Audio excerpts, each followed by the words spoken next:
Hey guys, I'm not sure if I'm coming through on the YouTube. There, there we go. Hey guys, how y'all doing? And we're back. It's Rob the Zombie Guy coming at you, to you, through you. Another Friday night. We're in the studio live. We're in the studio live with Rob Sachetto, the Zombie Guy, the guy that turns everything zombie with traditional art, techniques. During these lives, especially during these lives, you can actually see the whole thing happen. So yes, I was just working on a zombie pinup diva. But the main attraction for tonight is get over here. Scorpion from Mortal Kombat, man. And I had forgotten, you'll see it in the thumbnail when I post it, I'd forgotten that I had done a Mortal Kombat logo, like zombie logo. So that's in the thumbnail. So yeah, that was fun to use. Because yes, I had done that. I'd forgotten I'd done it years ago, I guess. But that's what happens when you've done like trillions of zombie drawings, man. So here we are doing another one. It's Friday night. We do a live every Friday night. And as of next week, here's the big announcement, everyone. Come gather around, everyone. So next week, pretty much it'll be the second Wednesday of each month. That's what I plan. I'm going to do a review of Marvel and DC Comics with their previews catalogs. And we can talk comics, and I can tell you what I like, I can tell you what I hate, I can tell you what I think is hilarious. So that's coming up. I think it'll be something like Zombie Guy Ruins Comics or something to that effect. So we're going to be doing that. And that'll be once a month. That'll be a once a month feature, and it will be starting next week, Wednesday, probably evening, like again around 9, but I'll have more details as we go. Yeah, I know it's only next week, but yeah, I'll have some more solid details. I think 8 o'clock probably is a good, interaction time. I don't know. You tell me. When do you like consuming live content? Do you have a affinity for time when it comes to that, or do you just watch it after? Or, yeah. Let me know. Let me know what suits you.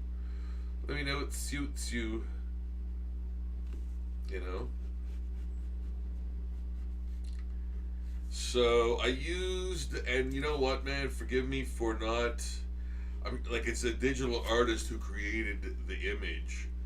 And as much as I don't like using that as reference, I kind of had no choice. You know what? And you might even go like, that Scorpion is lame or whatever. But I wanted to go with the most widely accepted image of him. So right away it's Scorpion. Like, I didn't want to do something super fancy and then zombify that. Like, that might be for another time. But for now, I wanted to go with the classic sort of, I guess, gameplay, the original gameplay sort of character. And this was the closest thing I could find to anything resembling clarity, man. So, yes, and I don't know, man. Maybe I'm dumb. Maybe I'm looking in the wrong places. But I can't find, like, perfect reference of stuff. And I don't typically like using another artist's work, although everything is an artist's work to a degree, right? Like, even like, I like using the sculptures because I feel like it's more of a life drawing. You're drawing the sculpture, kind of, right? And you're chiseling out your own character from that statue or whatever, action figure or whatever. So I think like that, I feel better about doing it. Feels like more of a life drawing to me. But using somebody else's art, it makes me feel icky. Like, I don't know why. I mean, I know why, but It kind of shouldn't because I'm not really I'm not trying to do their style. I'm just using it as a reference. So I can clearly see what the character consists of. Like, because, yeah, it's hard finding stuff. And there's so many versions, of things. So I like to make the fans happy too to see a cool zombie version of a character they like, so they'll check out the page. So I want to do justice to them too. So, maybe I will do another version of Scorpion at some point, But yeah, I want to do kind of the main characters, I think, the noteworthy characters, and then see where it goes from there. Because yeah, I've never done them before. Like, again, I've done thousands of zombie portraits and drawings of pop culture characters. Never Mortal Kombat. Yeah, how did that escape for so long? So, but yeah, there's plenty of stuff left to zombify. There really is. So right now, as you can see, I'm just kind of tightening up the pencils, the rough sketch. Like some parts weren't even drawn in or anything; they were just implied.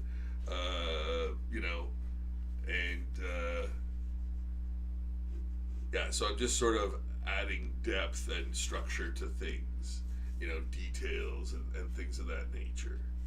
Yeah, like sort of tightening it up. Yeah, adding in where the light source is, or how it's lit, rather. Not necessarily with one light source, but like maybe a couple, some reflective light, who knows, makes it look, more ghastly, right? So, yeah.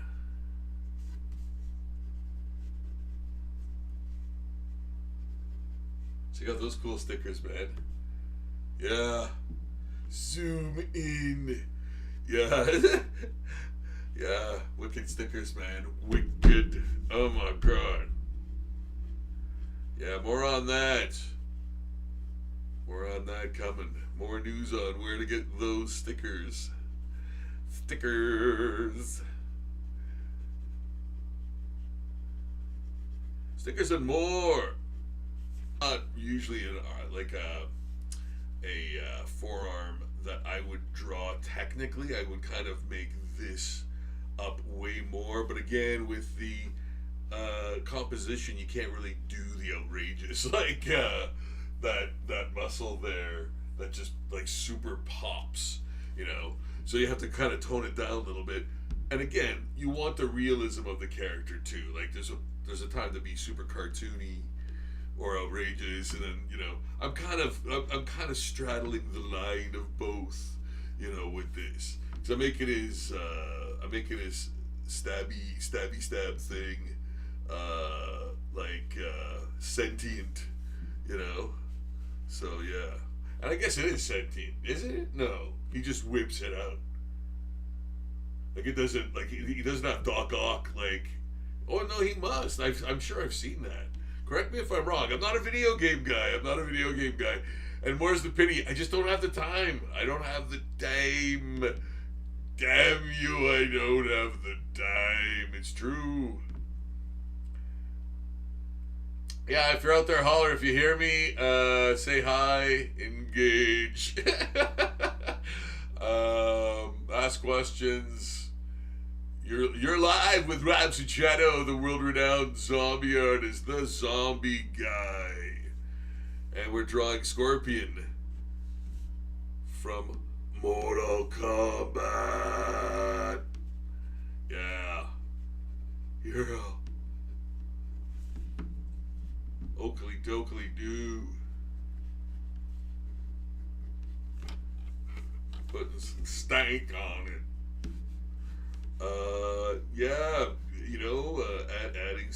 Adding some nice, cool, little details here and there, and embellishments.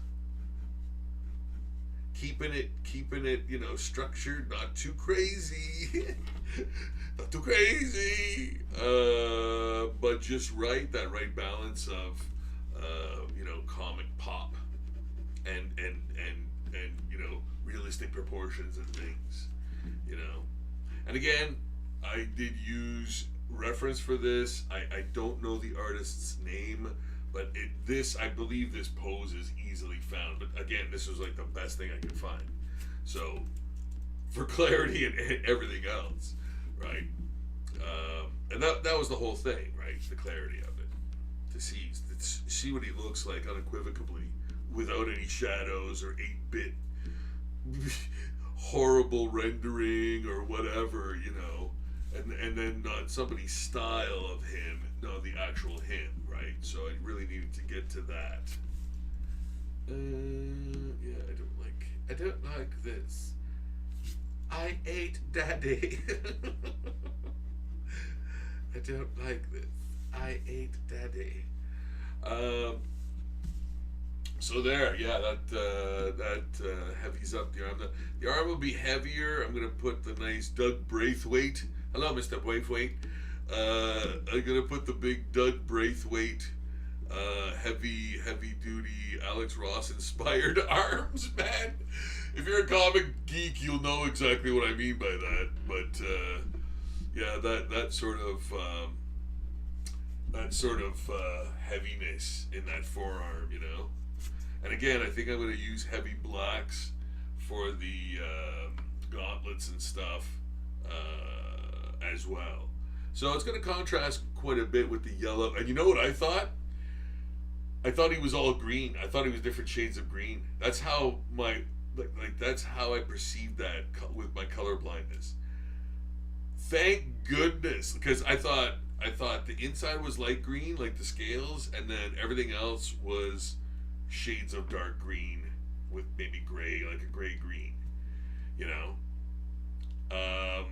so I was about to paint it thusly instead of like the yellow and gray or whatever.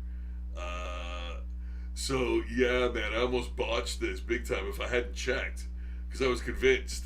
Yeah, that's how my colorblindness almost did me in with this one. Yeah, coffee times.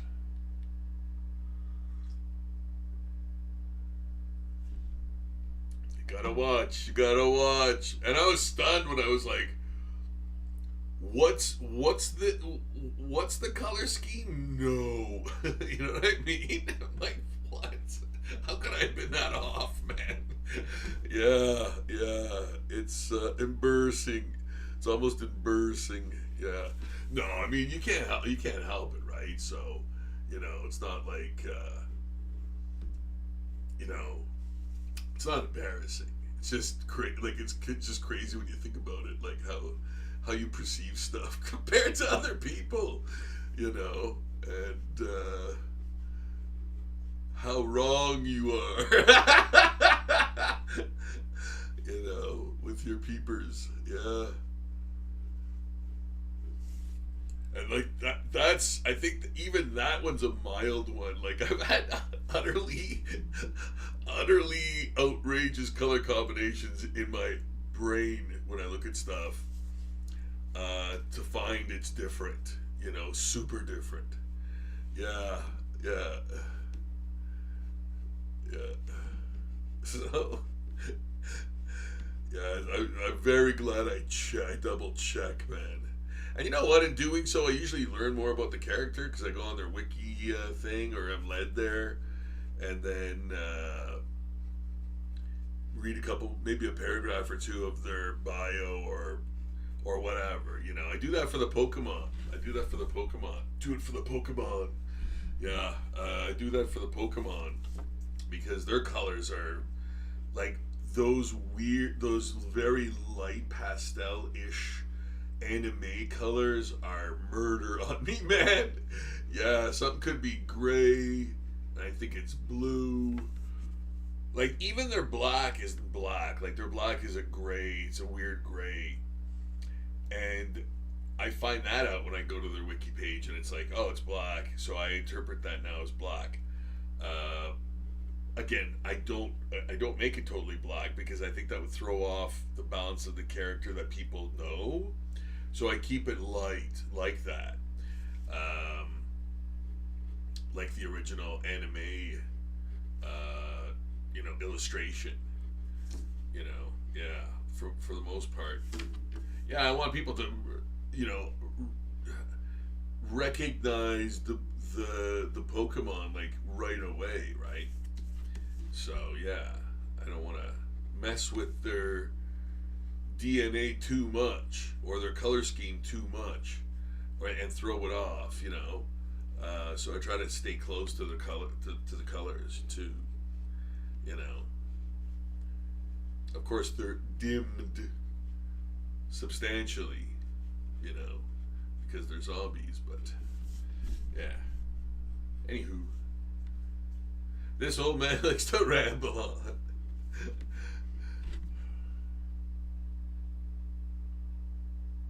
Hey, Nat, how's it going? Six Shop, hey, how are you, man? Nice to see you guys on. That's sick. Thank you, Nat. That's great. I appreciate the accolades. It's very nice. Yeah, it's about time, man. It's about bloody time that I do Mortal Kombat characters, right? So here we go. I think I'm gonna put a little bit of David Finch-ish inking in there. Again, you comic nerds will know who I'm talking about. Love David Finch's work. He's got a great. I find he's a really great person too. I think I watched one of his. I think it was one of his. Like he's got a YouTube channel, and it was one of his videos. I'm sure. Yeah, I'm sure that's where I saw it. He seems like a very nice guy. And I've heard nothing but good things about him too. Like I've heard nothing but nice things about him too. So that's great, man. That's great. Love to hear that.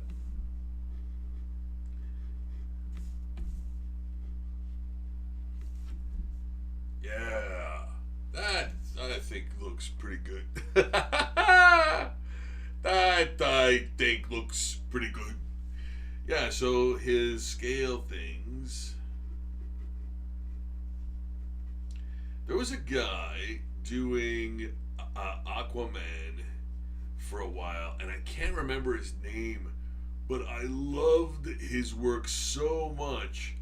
I've always tried to figure out what he's working on next, comic book wise, and I can never remember his name. But he did Aquaman for a while, when it was one of their resurgent ones again that didn't last very long. But anyway, yeah, his work was outstanding, man. And I just love the way he did Aquaman scales. He kind of did them with that sort of.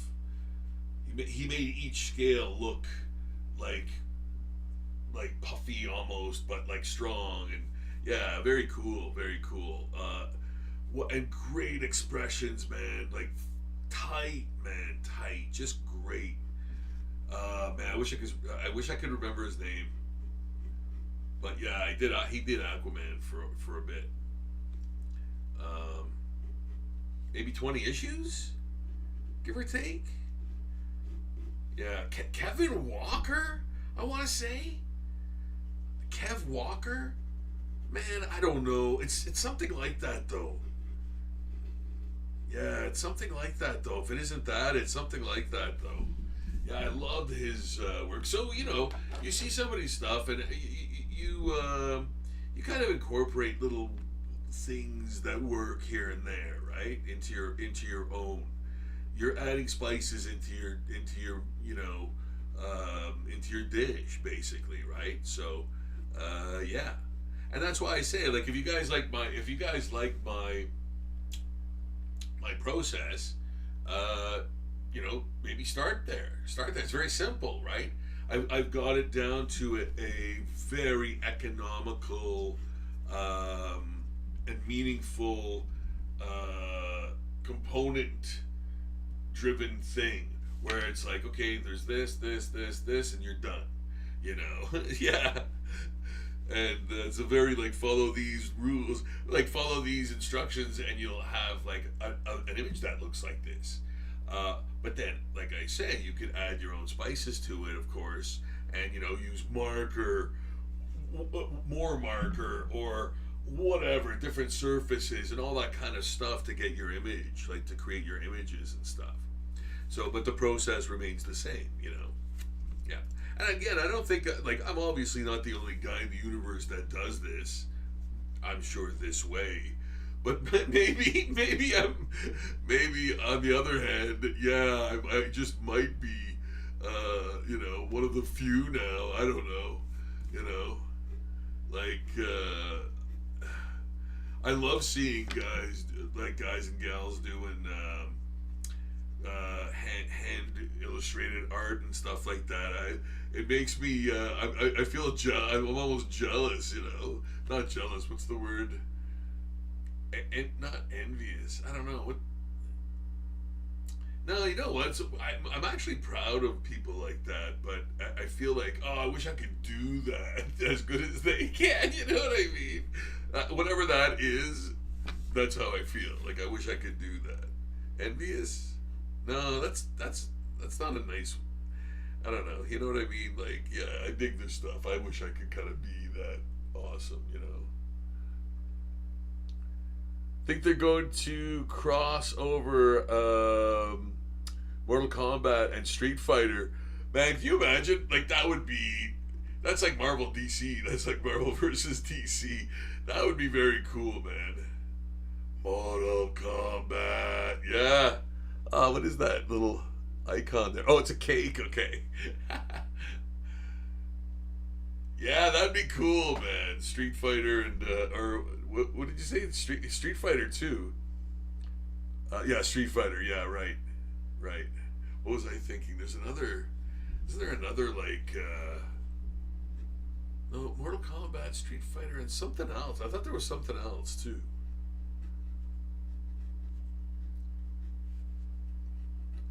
The 80s and 90s, man. That's when all of the creative stuff that like continues to be recycled happened. Yeah. You know. No thought was ever done after that, man. We just kept on recycling the same thing. That's how I thought. Like that's why I do everything as zombie images, because everything has been like revived from the dead over and over again. Like everything, like especially this franchise, right? Like my goodness, you know, whether successful or not, like they've, you know, done almost everything they can with Mortal Kombat. Well, there'll probably still be way more stuff. I think as it gets more popular and, you know, more sequels and stuff like that, I'm sure will happen. Yeah, man. Yeah, I can see more happening with like comics and stuff too. You know, they just want to soak every molecule of money out of the thing, right? You know. Hey man, you know, I'll tell you one thing. I'm on board as long as it's good. There's my metric, man. Like, I don't know what else to tell you. I didn't like it, and you know, like I will cease to watch whatever it is that you're doing. You know, if there's that kind of, you know, if there's a whiff of something I'm not into anymore, like I'll just abandon it. You know, yeah.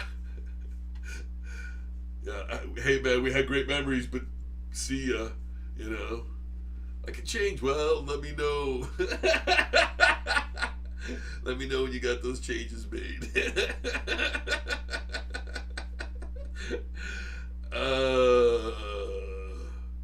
I'm talking to you, Disney. Do something or get out of the way. Yeah. Yeah, they had to get the Russo brothers back, man. Please. What else? how that meeting went, please. Oh my goodness. We need you.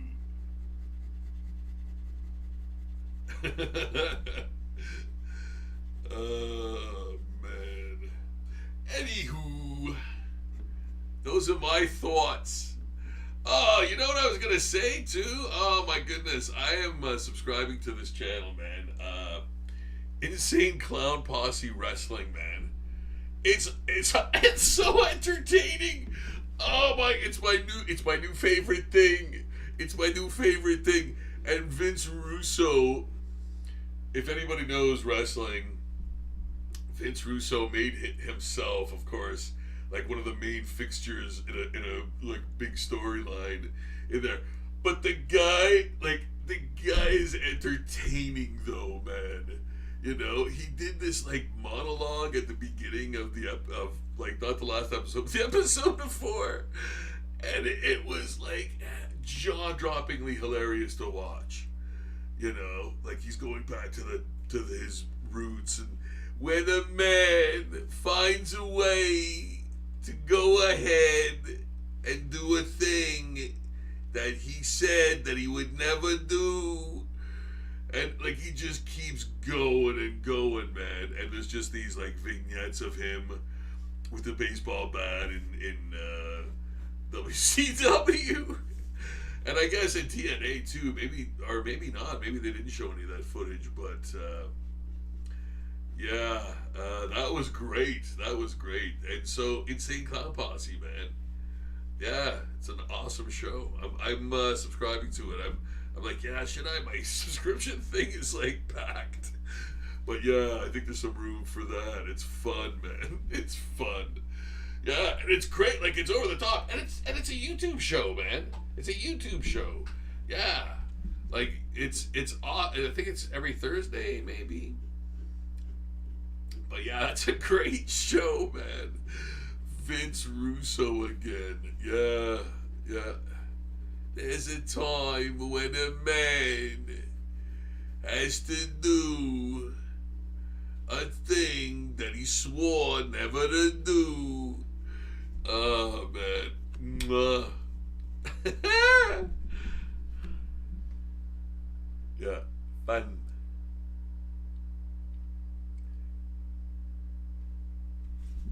Pure fun, Rira.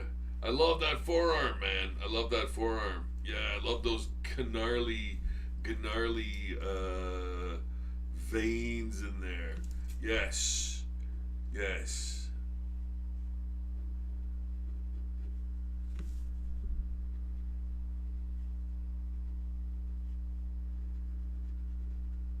Yeah, Insane Clown Posse Wrestling, man.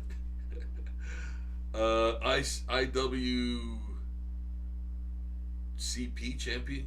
I can't remember what the acronym is, or the abbreviated version is. But yeah. Anyway, watch it. It's fun, man. It's fun. Yeah. Especially if you're an old school wrestling fan too. It's got a lot of those like over the top, and like they're like they can say anything they want too. So it's like it's pretty adult, right? Too. Yeah, you know. But thank goodness, man. Like thank goodness, because like that's something that the kind of network ones can't do, right?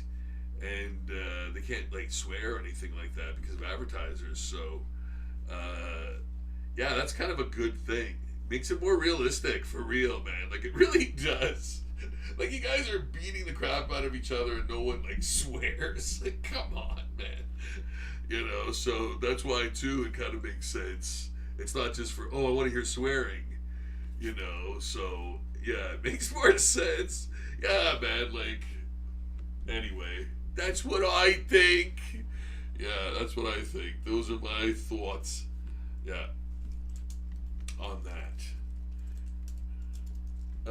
Yeah, some nice bony fingers. Got that sort of Kevin Nolan style in there. Yeah, I love his work. I love his work. Kevin Nolan, comic book artist. Very, very much. I find a Gil Kane student, like a student of Gil Kane. He's got those long limbs that are very like highly defined, and like facial features that, like they're highly shrouded in thick shadow. They're kind of like Wrightson, kind of like Wrightson.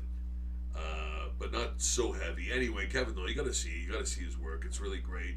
Look his stuff up. It's fantastic. And again, I find him very reminiscent of Gil Kane in his approach. Yeah.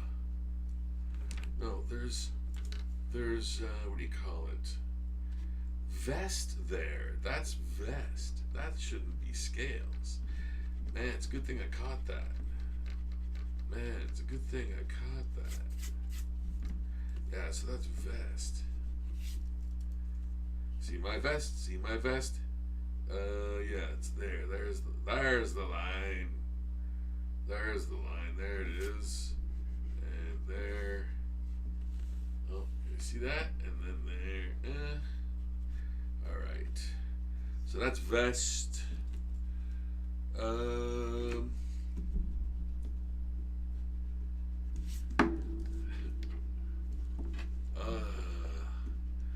Should make those scales look nice and scalier. They look kind of wonky. See, these are the things. These are the things. You work out in the working out part of, if the sketch isn't clear enough, then you go in and tighten up the pencils.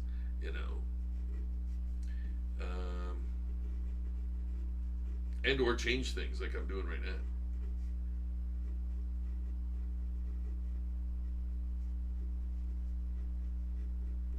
Yeah. Making things make sense.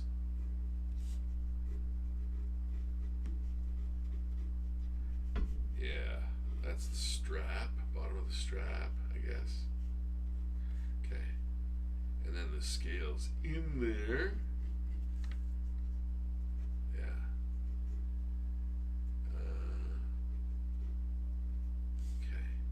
There. And he's got the skeleton jaw there. Yeah, you got that. Checks out. Okay.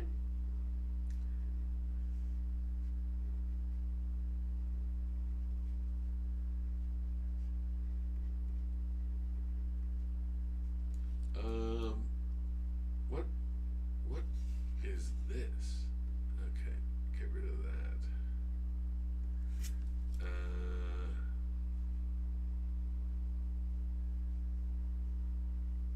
How about this? Yeah. There. Better. Butter. Gotta make his scowling zombie face really count because a lot of it's obscured. And like I said, man, this is just this version of the character. I'm gonna take that out. This is just this version of the character. I know there are other versions, but I wanted to start with the one that was probably most identifiable, and then do a series like that. So yeah.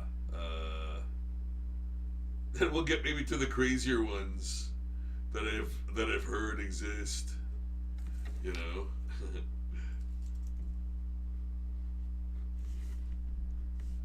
That Goro character would be cool to do too. Yeah, I'm looking forward to that. I forgot about him, man. Yeah, is it Goro? I think it's Goro. Yeah, the sixth Six-armed guy? Four-armed guy? Anyway, yeah. Him. That the guy.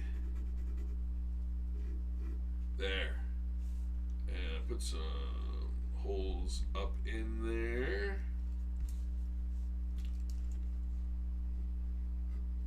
Yeah. Okay. I think we're good. I think we're 10. I think we're 10-4. I think we're 10-4, good buddy.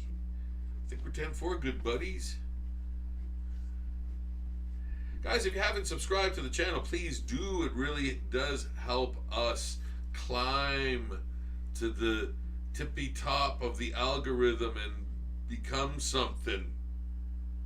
And spread the word of the art and the love. Yeah, man, I really like to, reach artists, or maybe people who would like to do art, and offer some advice and show you some of the, like, how I do it, so you can kind of pick it up easily, because again, it's a very simple process. I think anybody can do. And I kind of learned that by doing like 10,000 zombie portraits, So in the beginning they were like coming in by the 10s, by the 20s, and you're just like doing them, and you have to figure out a very fast, but absolutely like no corners trimmed way of doing stuff. So you have to put out your best work in the fastest possible time. That's the mandate. It's like, okay, that's ridiculous, but you have to come as close to that as possible, to meet the deadlines, and to put out work that people are going to go, yeah, I want one of those, because it looks like I put in like 30 hours, So yeah, just so y'all know. Yeah, because I don't want y'all to go there one day and go like, oh my, I thought his prices were reasonable. They still are, but now they're reasonable in the real sense, and I'm not giving it away because I'm like, I just want everybody to have one. I'm getting old, man, and that's basically that's the end of that, argument. I just can't. I won't be able to, like, keep up with that kind of demand, if people start getting wise to it again, which I hope they do. I hope they do. I want to go to a place of glory, man. Yeah. The guy did 75 zombie portraits in a week before he finally expired. Yeah. Okay, there we go. I think we're good. I think we're good with the pencils. So I'm going to add the gray. So he's gray and yellow, or black and yellow, but like a gray, I guess. Anyway, well, everything's going to get the gray first, even the yellow parts. That's the dinge. That's what I add for. Wait a minute. That's the gray? How come it's so. That's not. Okay, I gotta add some. Feels warm. Gotta neutralize it. Get some blue here. With some boo. Get some boo in there. Yeah, that was a little bit too warm.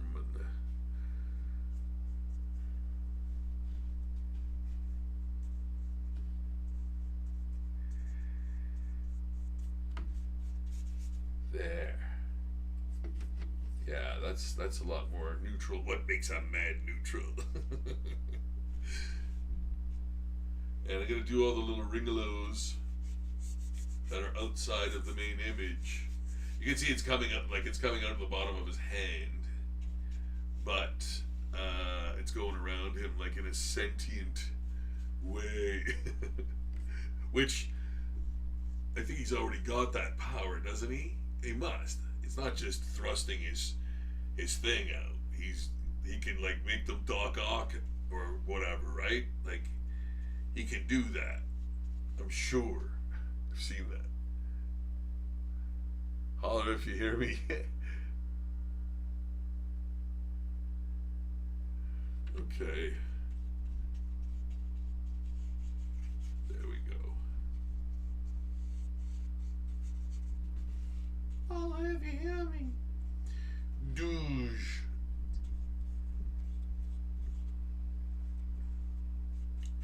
There. So we covered him in gray. So some of that gray, I don't. Well, I think I'm gonna have to augment or darken rather the grays in most areas, but at least there's the initial wash, which is great. Like this is a really good, I think a really good wash. Nice nuance in it, some shadow already kind of established in areas with it, you know. And you know this part in the process is, you know, basically mostly just for zombies, because I want to have like the colors that go on top be muted, you know, because of grime, dirt, you know, death, blood, stains, you know, all of that stuff, age, entropy, right? So, you know, just the decay of everything, like the gauntlets and the, you know, the scaling and all of that stuff, right? So it's all affected, you know, it's all affected. You know, then two, you kind of go like, what's the backstory of Zombie Scorpion? You know, how did he become that? You know, is it mystical? Like, does he continue to rot? Excuse me. Or, you know, is he stuck kind of like that? You know, that's how he was resurrected. Is he controlled? You know, is he an actual, like, zombie where he eats brains and stuff? Like, there's so many questions. There's so many, like, you know, backstories you could give this drawing, right? When you're kind of doing it, giving it purpose, right? You give the drawing purpose when you give the backstory, right? So I try to do that with all the characters I ever do for anything, you know, give them all a backstory, even the most minute character, you know, because yeah, it gives them a purpose. You know, you'll draw that face a little bit more like hard or soft or nuanced or whatever when you know that character now. You know, you've given that character a little story for being there, you know. So now in transmission now, so now I'm gonna do the little chain length. Yeah, chain links with a tighter brush and a bit of a darker gray, which I'm gonna probably utilize soonly. But first, this is little floating chain thing, killing thing. His chain killing thing. His get over here thing. I must say, I think I did play Mortal Kombat once at an arcade when I was a kid. Yeah, are there still arcades? I remember going to Montreal and like it looked like that was the specific district for that, and you know, they were always kind of gonna be there in some way, shape, or form. I don't know, but yeah, who knows? That was decades ago, so I don't know if there's still like video arcades. There's gotta be. Just like there's still a Blockbuster somewhere, in Antarctica or something like that, or in the Yukon, or I can't remember, something crazy like that. Yeah. So the chain links, important. So I'm going to add blood to them, Clarice. Yeah, I'm going to add some blood. I'm going to add some blood to them, and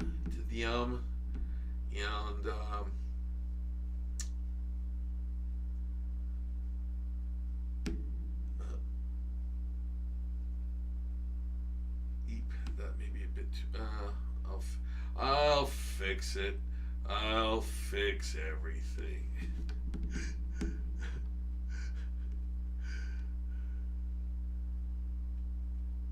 They can fix you.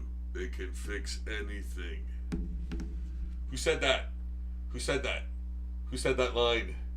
Who said that line? I know one person out there who might still be watching would know exactly what that line is.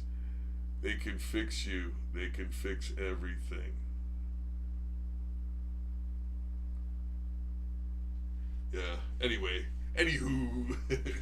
Shout out if you know where that line is from.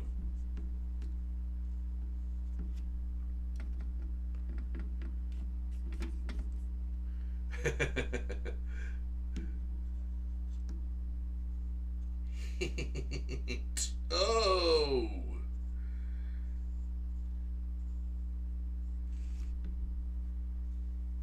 There. Adding some weight to those chain links. Chain links.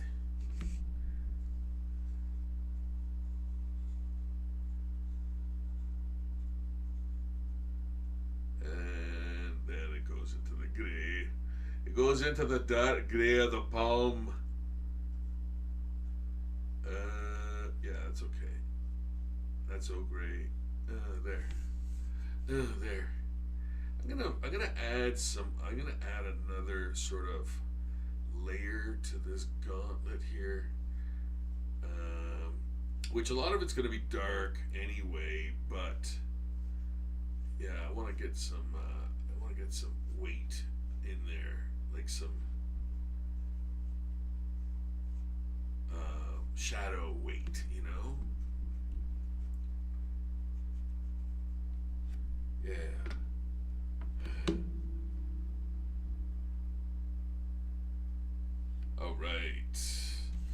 All right. Sash. There.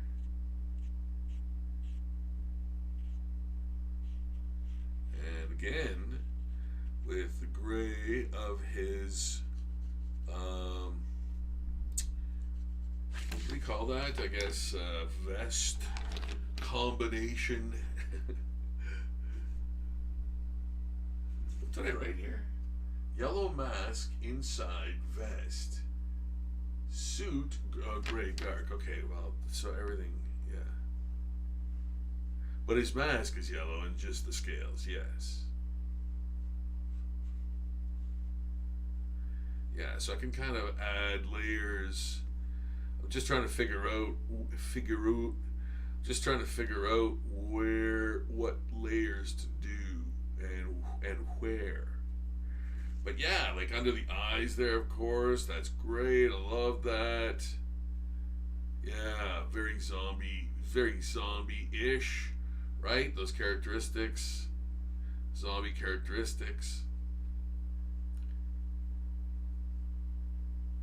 And yeah, guys, I'll be doing some new movie reviews. Some new zombie movie reviews. It never ends. It never ends. It never ends. You can't do a top 5. You can't do a top 5 of anything. It's impossible. There's too many.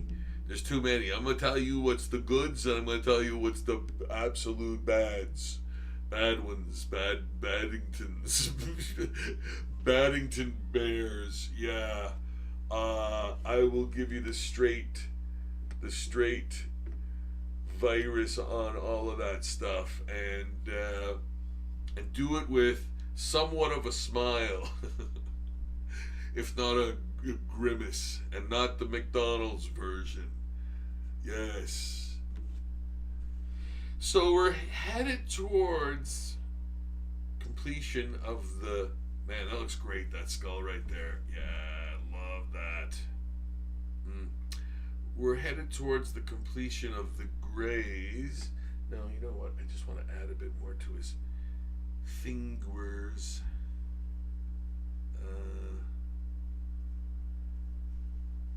Fingers, and then that back bicep, but have that vein pop, and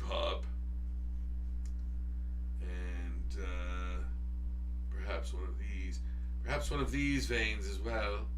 There. Yeah.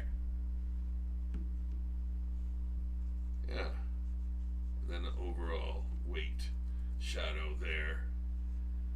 Maybe for the scales too. Come on, Rob, you don't have to do that. Yes, I do. Rob, it's not worth it. It's always worth it. It's always worth it.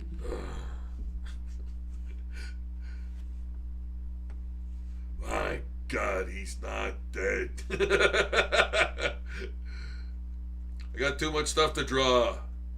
I got too much stuff to draw. And speaking of which, if you didn't know, you immediately get the chance to suggest any character, item, person, thing for me to zombify that you'd like to see done. Yes. So that's a massive perk. I don't know. I don't know if I can get any bigger than that right out of the gate, but it's a wonderful thing. It would be my pleasure to do so for you and to have your interest and support in a subscribe to the channel. And guys, please don't forget to like the videos too. That's really important.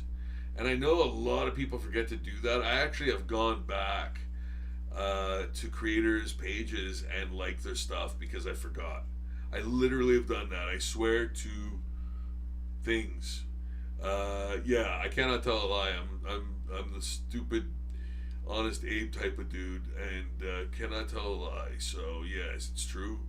I do that with primarily Wrestling with Regret, because I'm subscribed to them. They're great. I love Brian Zane there. He's great, and yeah, some other ones too. Ones I can't remember off the top of my head. Like Marquee D123. There's a couple other ones too that I go back and like and stuff. Yeah, because you forget. You forget sometimes, right? So add some blue in there, just a little bit to cool it down, because I'm going to highlight the tops a little bit more than likely. Yeah. Okay, good, man. Hey, that's, that is almost like if I went a tad darker, went in did another sort of ink wash, with more detail, that could almost be like an ink wash drawing, but yeah, we're gonna add color to it, and yeah, it almost looks like a completed black and white, so to speak, painting. Yeah. So there we go. I think that looks great. What do you guys think? It's me.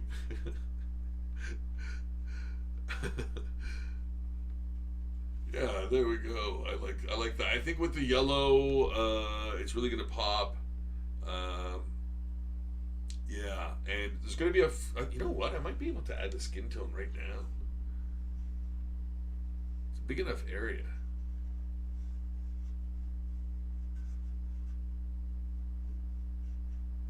Yeah. Skin tone. We're jacking the skin tones. Hope you like our music. 1, 2, 3.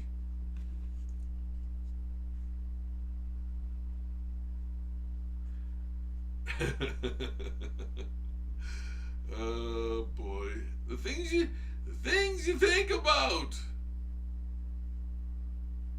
It's, you know what? That's what drawing and doing this does. That's what the arts does. It's better than medication. It is, though. It really is. You use such a different part of your brain, and it calms the other parts. It calms the other parts while you're having fun doing this and engaged in this, you know. And for reals, man. And the thing is, too, nobody's judging your art. Nobody's up in your face going like, "Oh, that's not good," or "That doesn't look right," or anything like that. You're doing it for the absolute fun. Lean into your mistakes, man. Have fun. Make art. Create it. Let your mind go, and you'll literally feel that sense of anxiety relief. And you take those deep breaths. I'm telling you, man. I know I sound like, but I'm not charging money for this. This is the real stuff. This is the real stuff that I practice just as an artist. So yes, I can vouch for it, man. Whoops. And everything's okay, man. It's all good. Don't worry about it. Just create something, and then create some more. And then do it so often that it becomes like a sort of a little practice for you. And you do 15 minutes a day to just relax your mind, and that's all you use it for. It's brilliant. No fancy pills or anything else, man. Try it out. Oh, I'm not a doctor. But I'll tell you one thing. It really just does work for me, man. And I think a lot of people kind of know that. I don't think I'm not saying anything that hasn't already been obviously, put into practice. Therapy through art, I'm sure, is a huge probably industry somewhere in California hills or whatever, where people do that. They go to that. I prefer to cut the cost of the travel and do it right at home. You know what I mean? Yeah, it does not take much. So yeah, you don't have to be rich. It's true, man. It's the most affordable way to calm your mind on earth. Yeah. Get this information while it's free, because somebody's gonna hear me and go, "We gotta get that guy, get him, and monetize him immediately." Yeah. Before he says anything else. Yeah. We need to monetize that guy right away.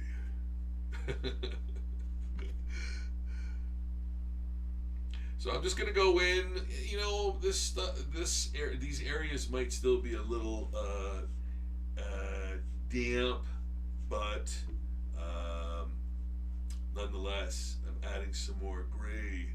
Anywho, so yeah, and it's fine. It's integrating. It's not turning to mud or anything like that. I don't want things to turn muddy. I want the colors to be integrated but defined. So yeah, that. So if I add brown, if I add brown, I will do so, I think, at this level, while it's still kind of wet, and let that integrate into the gray areas, because that's what I kind of want. I want him to look like maybe he was underground. He's buried. Who knows? Whatever. He's dirty. Zombies. He's filthy, man. Yeah. So there's going to be some, you know, earth tones added in there for that. Maybe that's a bit. You know what? That's good. Yeah, everybody conceals stuff behind black. Why not me? Why not me sometimes? Me too sometimes. Me too sometimes. I want to do it. Yes. There. Chain. There. Yeah. Wonderful. It's beautiful. There. Yeah.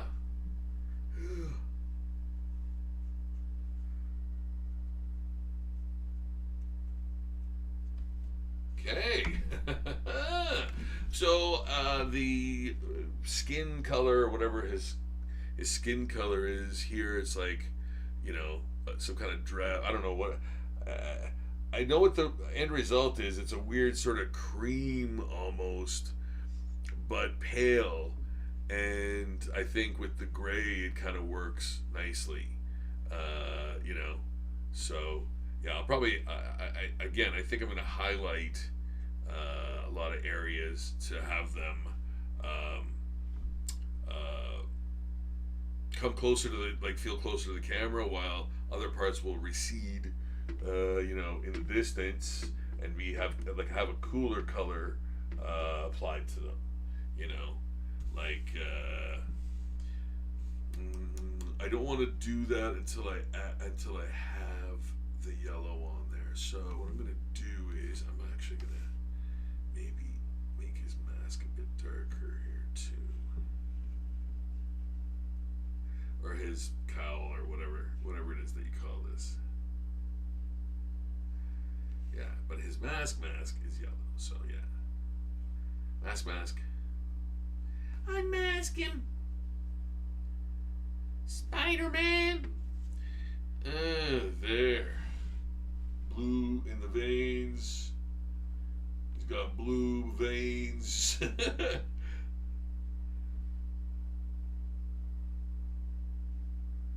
Yeah, there. That looks great. There's more weight to the arm now. You know, I'm gonna add that in there to blend it in. Yeah, that's better. I like that. I like that better. There. Okay, so gonna let that dry a bit, and then we're gonna add the yellow. But for, you know what, I should do the armband here. There, and this, and this. His arm, his shoulder pad shield thing that he does. There. Right. Yeah, you know what, man? That actually looks better right away, just filling that in. You probably can't see it as well because it's still wet there. But yeah, there. It's much better, I think. Yeah. Gives his shoulders more strength. Yeah. Okay, good. So let that dry for a bit. I am then going to work on well, why don't I work on this zombie pinup diva? Yeah, pencil. I'll pencil. So this is the sketch, and this is great because, you know, you use photographs, and you just basically, yeah, do like a life drawing, and it's great because that's about as close as I can get to life drawing, is, you know, just using photos, right? And that's fine. That's fine. You know, finding the poses too is, you know, it is sometimes difficult. Mind you, I've got tons of great poses that I'm going to use in the future. You know. And yeah, like it's just a matter of doing a life drawing with the zombie, you know, motif, you added to it, you know, and some ghastly effects, and then put the background in type of thing. I've been doing that for a long time, you know, but yeah, just doing zombie pinups. So we're going to be hopefully hitting the 100th zombie pinup diva this Halloween. So check out Zombie Daily for that, and every day for reals. Check out Zombie Daily. Subscribe to Zombie Daily, and you'll see new zombie art added every single day. It's all brand new by me, by one artist, and it covers everything that there is. Everything in pop culture. I just posted a zombie centipede today. Comic book covers, blank comic book covers. Pokemon. Everything, man. Everything. Everything. Stuff from my own created series, like the Heads of the Living Dead, the Zombie Pinup Divas, and so many more, so many other ones, the Cryptids, yeah, man, guys, it's just crazy to just see that, to see a human do. Subscribe to the channel if you haven't already. It would really help. Want to move on up. Yeah. Reach more people with the message of love for the arts. Yes. And also perhaps teach a couple of folks the method that I use, which I show you guys how I go about doing the art. Usually 2 or 3, 4 steps, depending on if it's black and white or color. Yeah, man, you can add, like I said, you can add your own spices to the mix. Use your own use your own mediums that you're comfortable with. Could be, but the process, using a light table sometimes too. Doing that kind of stuff. Is something you could say, well, I follow these 4 steps and this is what I should expect after that. You know what I mean? Some people would be like, oh, that's not art, that's like a production type of thing. It's like, no, not at all. It's art that you've given yourself a deadline for and said, no, I want to draw everything. That's what I kind of do. I want to draw everything. I'm drawing Mortal Kombat for the first time, and having done so many zombies already, I want to draw everything. So I got to give myself a deadline for each piece and make it go oh, okay, it's got to be this level of quality. And I find that you guys can tell me, go to Zombie Daily and tell me if the quality's better or worse. Am I kidding myself? What's going on? Yeah. I think the artwork that I've been doing recently is even for like Zombie Daily and stuff. It's pretty much the best I can do, again, with that time frame, and it's the best I've ever done with that time frame. I think. But then again, I look at stuff that I've done before, and I'm like, how did I even do that? How did I do that? How did I even have the patience to do that? How did I do that? How did I do those lines that well? And all that stuff. So, sometimes I think, oh, am I getting worse or better? I don't know, man. It's just different, I guess.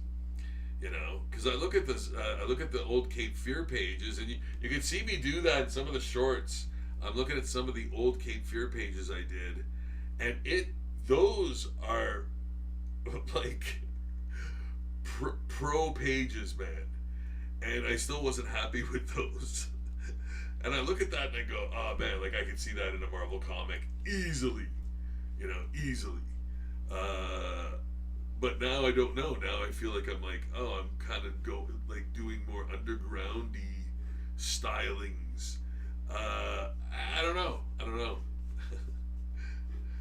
It's one of those things where your art sort of evolves, I guess. And you know what? I do a lot of cartooning too, a lot of cartooning.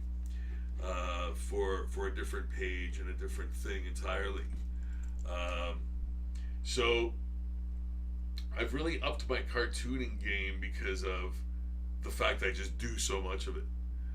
Thanks, Nat. I really appreciate that. Thank you. Thank you.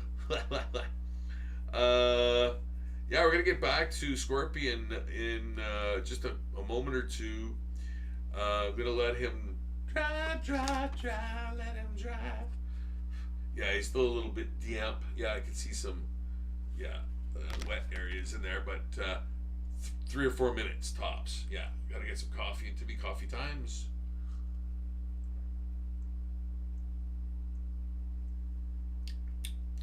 I'm Rob the Zombie Guy. You're in the studio with me.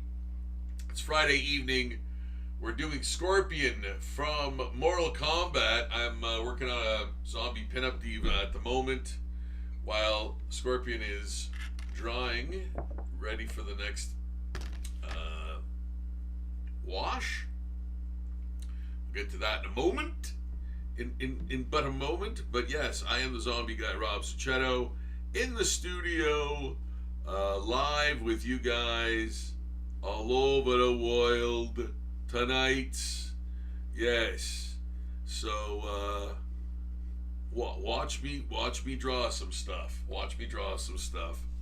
So I remember hearing or reading Eric Larson. I'm pretty sure it was him, said, you know, the more lines you put on a woman's face, the older she looks.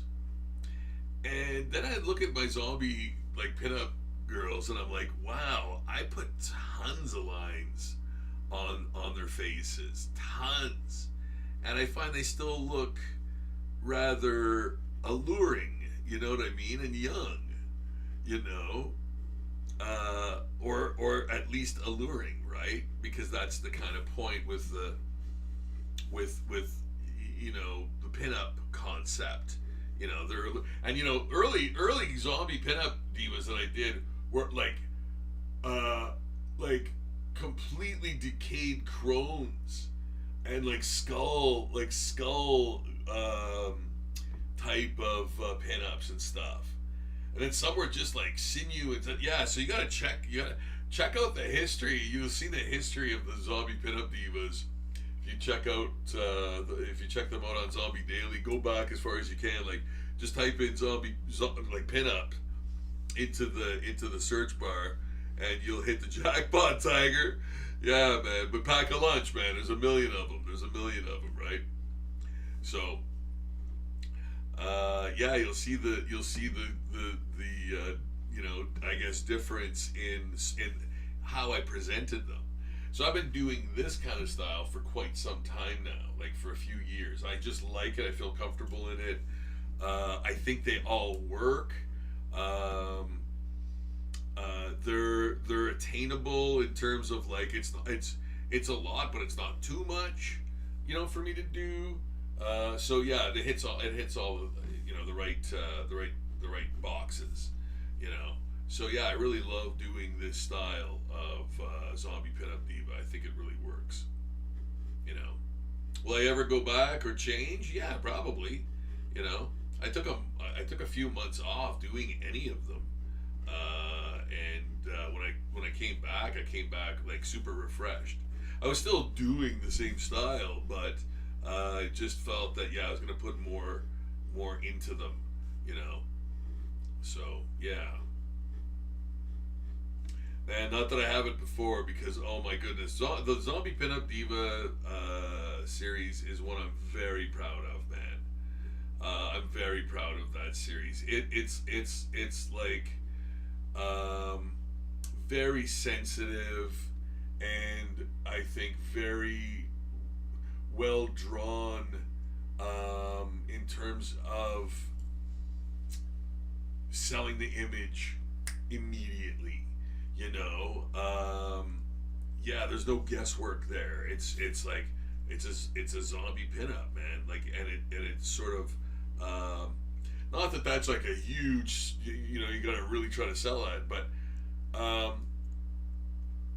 that getting that concept that idea sort of across immediately is always a good thing, no matter what you do, right? You know, it's that communication you have with your audience, you know, your fans or your, well, the people looking at your work, man. So yeah, you want people to identify things immediately. You know, you don't want people to guess what something is. You're not going to be there. I would always tell my students, you're not going to be there to explain your work when it's up on the wall. You know, so yeah, make it do what you want it to do. Whether you want it to be cryptic or not, it's up to you. But if you want to sell an image or a concept, yeah, you have to communicate it easily, quickly and easily to your audience. You know, you don't want people to in this type of thing. I don't mean like, you know, the New York idea of art. I mean like in this sort of business of illustration, comic book art, blah blah blah. Like, you know, that type of thing. Pop art, I guess, you know. Yeah. You want it to be direct. You don't want people to go like, who is that? You know, that's the worst. Yeah, or what is that? You know.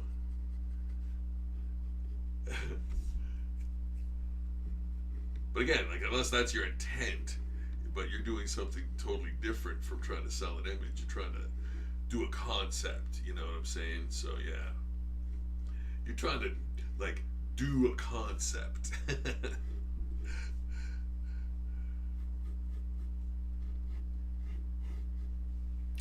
Sometimes I speak in the way that I think people would understand, but I might not ordinarily speak that way. I don't know. Yeah, I find that's kind of weird sometimes when you think about it. When you think about it.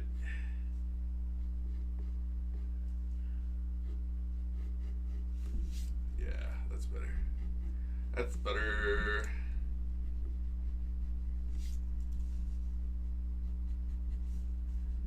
Yeah.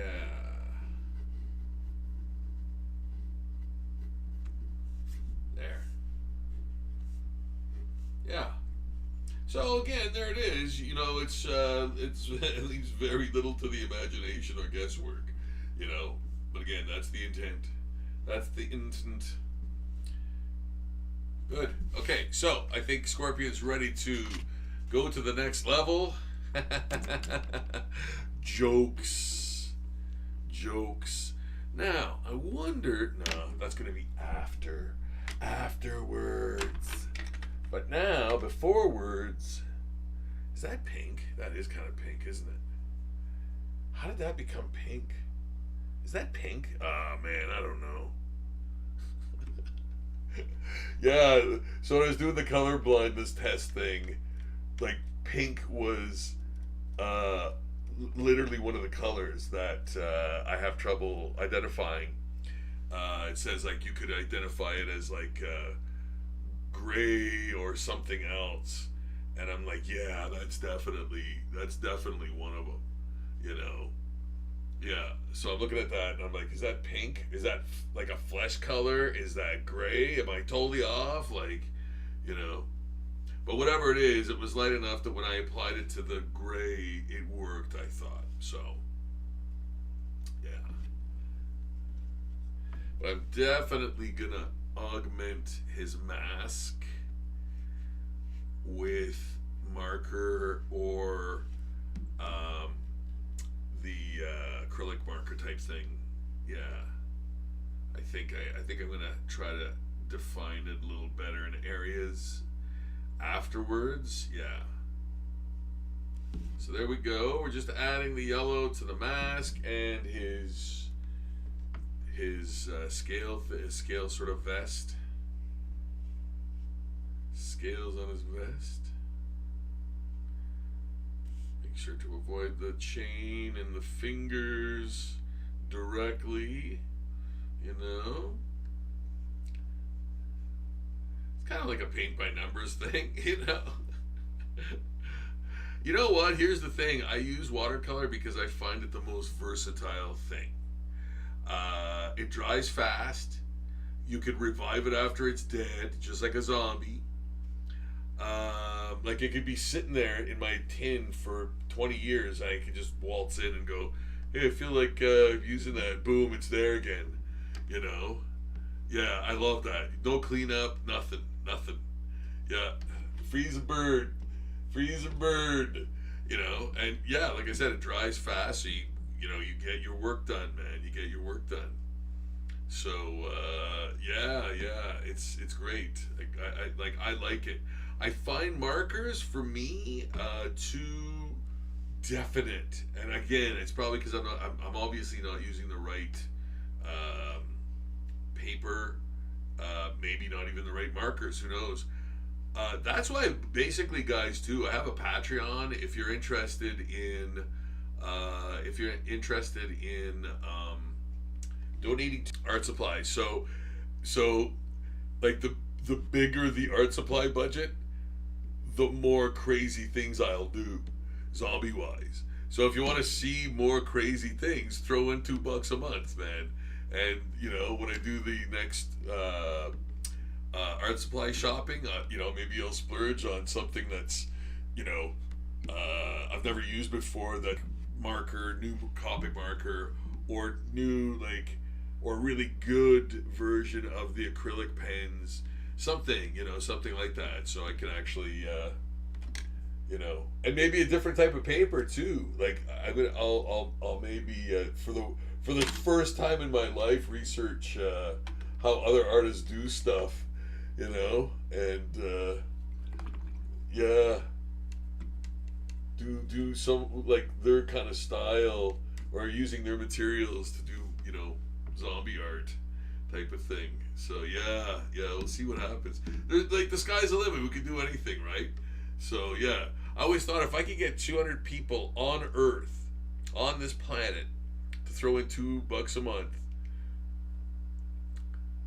I would have incredible art supplies at the handy, So because doing zombie daily with traditional things, that adds up, man. Yeah, so I've been doing it for 18 years now, so yeah, and too, I make every dollar stretch. You'll see me go oh, this is a dollar store find, and this is where's the other one? Boop, boop, boop, boop, boop. No, not this, but I've got a dead one here. This one just died, but this is a dollar store find too, and it's a brush pen. Yeah, it's a great little brush pen, man. Ah, wonderful. So yeah, so I make all the dollar stretch, man. I've been doing, and recycle anything and everything, including pens. Try to use every scrap of paper. Any scrap of paper that isn't used is recycled.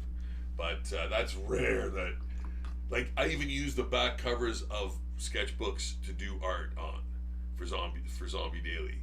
Yeah, man. Yeah. So I've got it.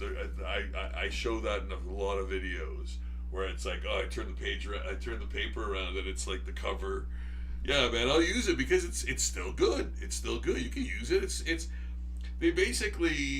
It's the same paper as inside, except that it has printing on it to advertise it. So you use the other side. It's just a piece of watercolor paper, just like the inside stuff. Anyway, yeah, man, I use the whole thing. Yeah, exactly. Yes. No, it's true. Waste not, and why waste anyway? No matter if you have the ways or means or whatever, it's not good to waste anything, really. In my estimation. Be mindful of those things. You might have to if you want to be an artist. Yeah. Well, there's a lot of artists doing really well out there, and good for them, man. Good for them. You know, I'm very happy to see the success of others. It makes me feel good. It makes me feel good, and I love that. I love that. You know, so yeah. There. So we're almost ready to ink. Oh my goodness. Yeah, almost ready to ink, guys. Crazy times. That's what you all came for. That's what you want to see. Yeah, you want to see me ink things. Inkly.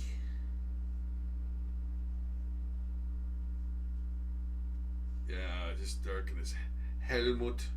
Well, whatever, his cowl or whatever you want to call it. Call it. Oh, that Colin Farrell.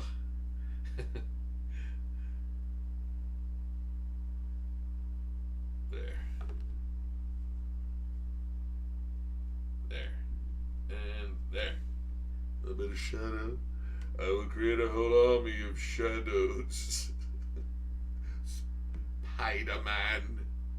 Spider-Man. Turned out he was nothing but a paper tiger. Thwip.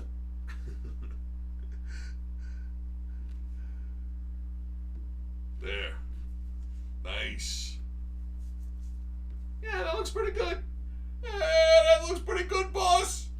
That looks okay. It looks okay. It's all right.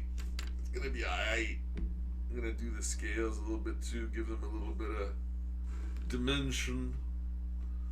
Dementia 5 Spider-Man. I can't get off the 70s cartoon Spider-Man, man. Spider-Man.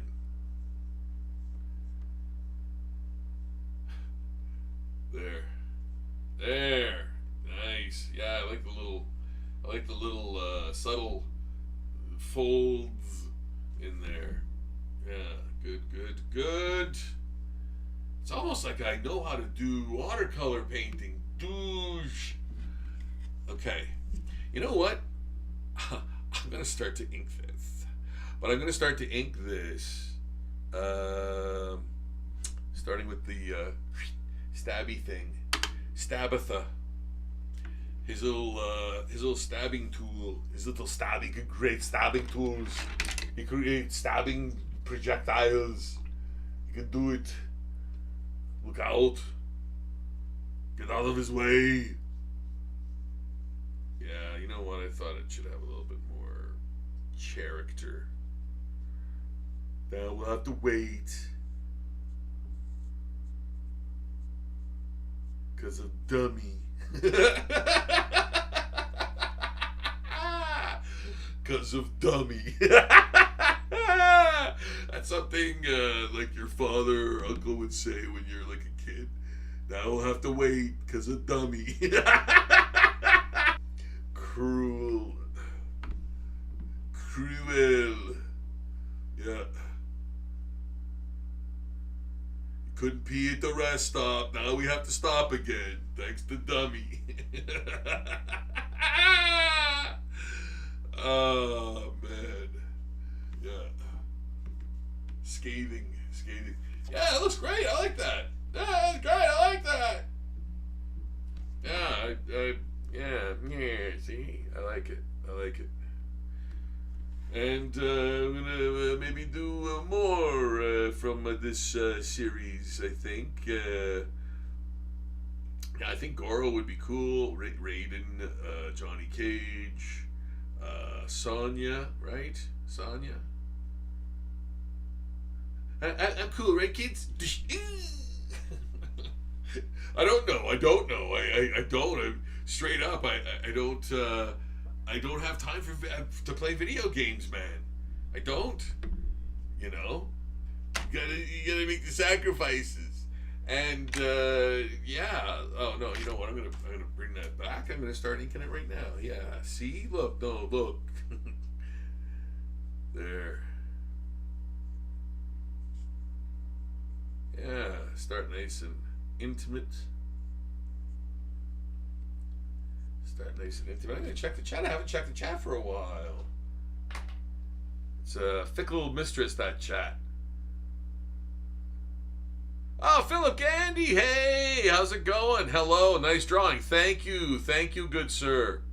Appreciate that. Thank you. Yeah, man, thanks. I appreciate the accolades. Coffee time.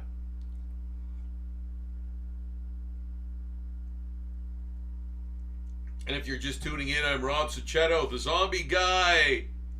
I draw everything as zombies. To put it simply. Yes, I do zombie versions of everything and anything.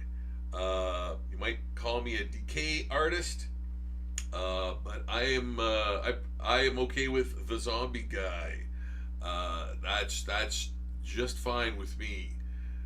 So yes, I draw everything as zombies. I'm doing currently right now live for you and your eyes. I am doing Scorpion from Mortal Kombat as a zombie, and you're in the studio with me doing that. And now we get to the inking. Yes, the inking parts. Really enjoying the inking part. Can I do the face? Can I start doing? Yes, I can. Okay, let's do that. Want to get those eyes in there. Like he's still judging you. Yeah. Details in the mask. And so I understand there's different versions of Scorpion, of course. This is the one I chose because of the ease of recognition. Like, yeah, man, Scorpion, all right. Like, there's no guesswork there. With some of the other versions, I think to start and to add the zombie effects and all that stuff would be kind of like a little too confusing, maybe right from the gate. I think starting with this version was probably the best to do. So yeah, but that doesn't mean I'm not going to do the other versions perhaps one day. So but hey, man, if you're a subscriber, here's the beauty part. If you subscribe, you get to suggest a character or thing, anything on planet Earth, for me to draw as a zombie. And that's one of the most incredible perks just for signing up, just for clicking that subscribe button, and then you get to go, hey Rob, I'm the boss of you. Yeah, let me know what you'd like me to do, like what you'd like me to draw as a zombie, and I will immediately. And you could put that on any. You could ask that on any, suggest that on any post, and I'll see it and respond. And yeah, I've got a bunch in the queue right now, and some are ready to go. Yeah, man, so I'm looking forward to some really crazy ones that I would never have guessed would be asked for. But yeah, that has never stopped me. So yeah, it's an interesting thing to do, and you get to do that just by subscribing. It's awesome, man. Yeah.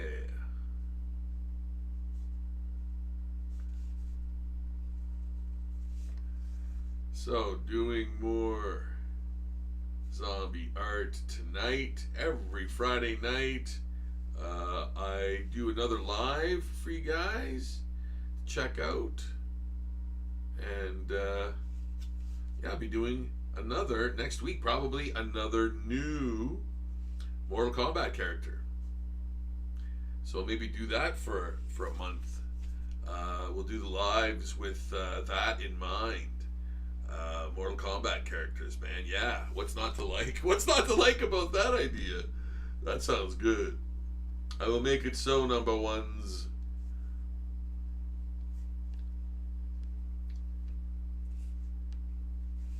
Yeah, getting into some cool little details in the face.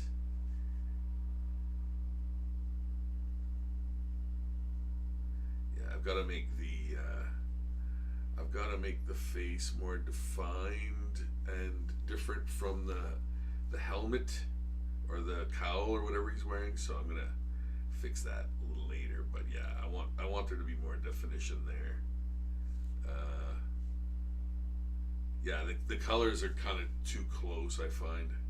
Yeah, there's not enough contrast there, so. But I'll fix it. They'll fix it. They'll fix everything.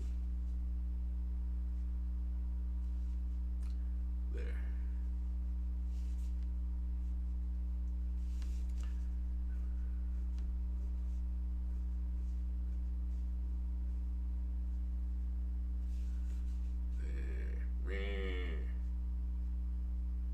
Sometimes you just get caught up in your art, and you go into a fugue state for a while. Yeah. Well, that's kind of where you want to be. That's where you kind of want to be. You know, you want to get into that fugue state and just let the art, you know. Achoo! Achoo! You done? Yeah, I think so. All right. Coffee times. Coffee times.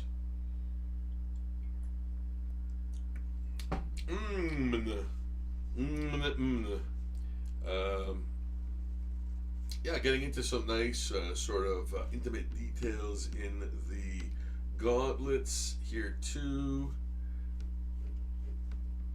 Get over here. I love those veins, man. Those veins look great. Again, not in the original reference that I used.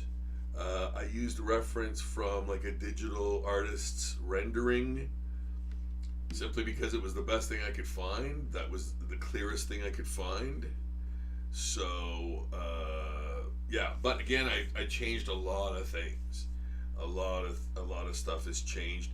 I just used it for, you know what, I was like, well, okay, I'll do the pose because I have an idea for it. Like, I wanted to have the chain come around like this, which again is not in the original thing, but totally works. I find I love that. It's coming out of this hand. There was another reference, and I was like, no, I like this pose better because I have an idea for it, and it shows everything. It shows all of his costume and all that stuff. So I thought, yeah, it's perfect. I couldn't find a statue, or I didn't find a statue, or I found this first and I thought it was good enough. Otherwise, too, I've used statues before for reference because they're kind of like life drawings, you know, in a way. It's a still life drawing basically, but you're doing a character, so you know, it's kind of how I look at it. You know, in terms of drawing it, I guess using it as just that, like a life drawing type of thing, you know, still life. You know, it could be a bouquet of flowers or some fruit in a bowl, but just happens to be a scorpion bust or something. You know what I mean? So yeah, that's how I kind of justify the process for that. You know, because otherwise, where are you gonna get how are you gonna get the reference? Like, you know, where are you gonna get reference in order to like, you know, do the character? And two, like a lot of times too, I'll draw the character in my own way and use this for reference too. So there's so many ways of doing this. You know, again, for this one, I thought the pose was good because I had an idea for it, and I thought, yeah, I'll just make it like a life drawing, you know.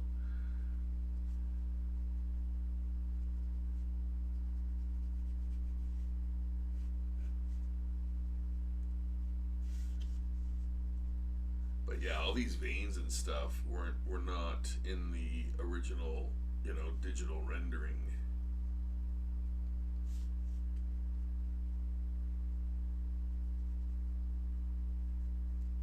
Wanted to add those for like, you know, that Bisley effect with the giant forearm, vascular forearms. Well, it works, man. It works. It works. Like for the zombie, especially for the zombie thing too, right? The zombie thing, the zombie characteristics, work well with this character too. You know, probably add some gore, some blood and gore in there.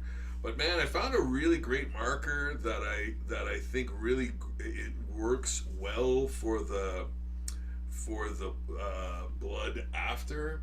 So I'm going to use the marker. I find it does really work great for blood.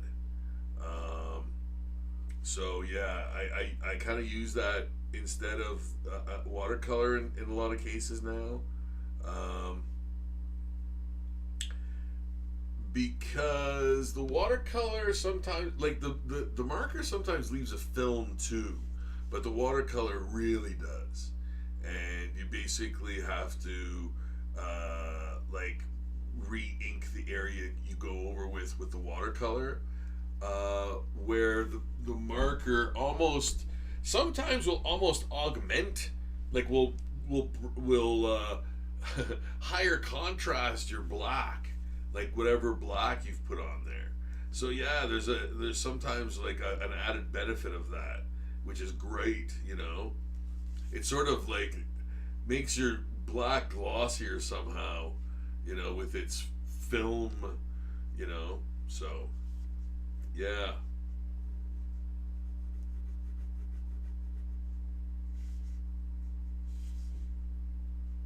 If you do art, you kind of maybe know what I'm talking about.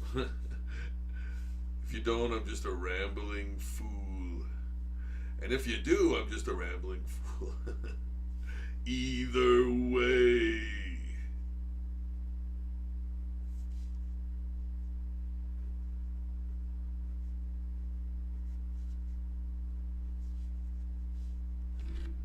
Let's just check the chat. Okay. Let's check the chat.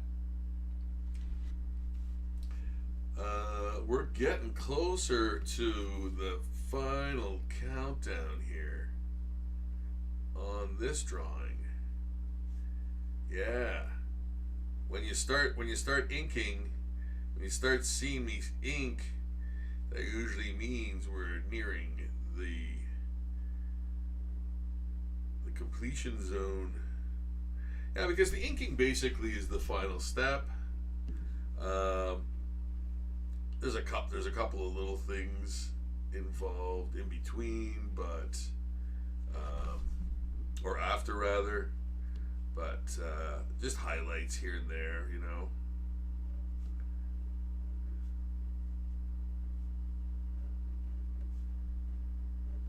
Yeah, with chain, you kind of do have to go into a fugue state and get into a rhythm. If you're doing chain links, you have to see them. You have to feel them. You can't, it's harder to draw them if you don't feel them.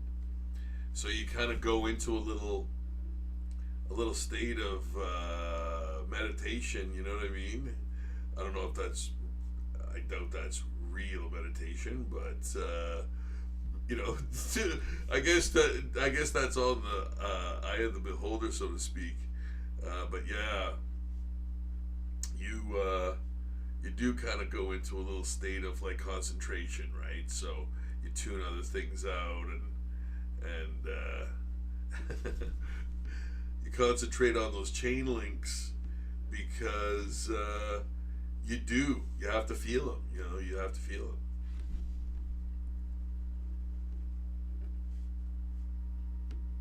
Yeah, that's sharp, man. Woo! And then I'm gonna actually add a holding line to that, a heavier holding line. Holding line. Maybe I'll do this so you guys can see me draw more better. You can see me draw more better, because this is like the sort of like finer inking parts.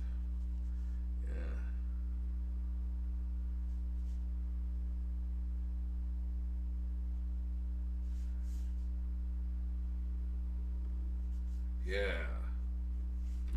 I like where it's going, man. I think it looks pretty cool. His eyes are great. I like the eyes, man. I like the eyes, the whole scowl.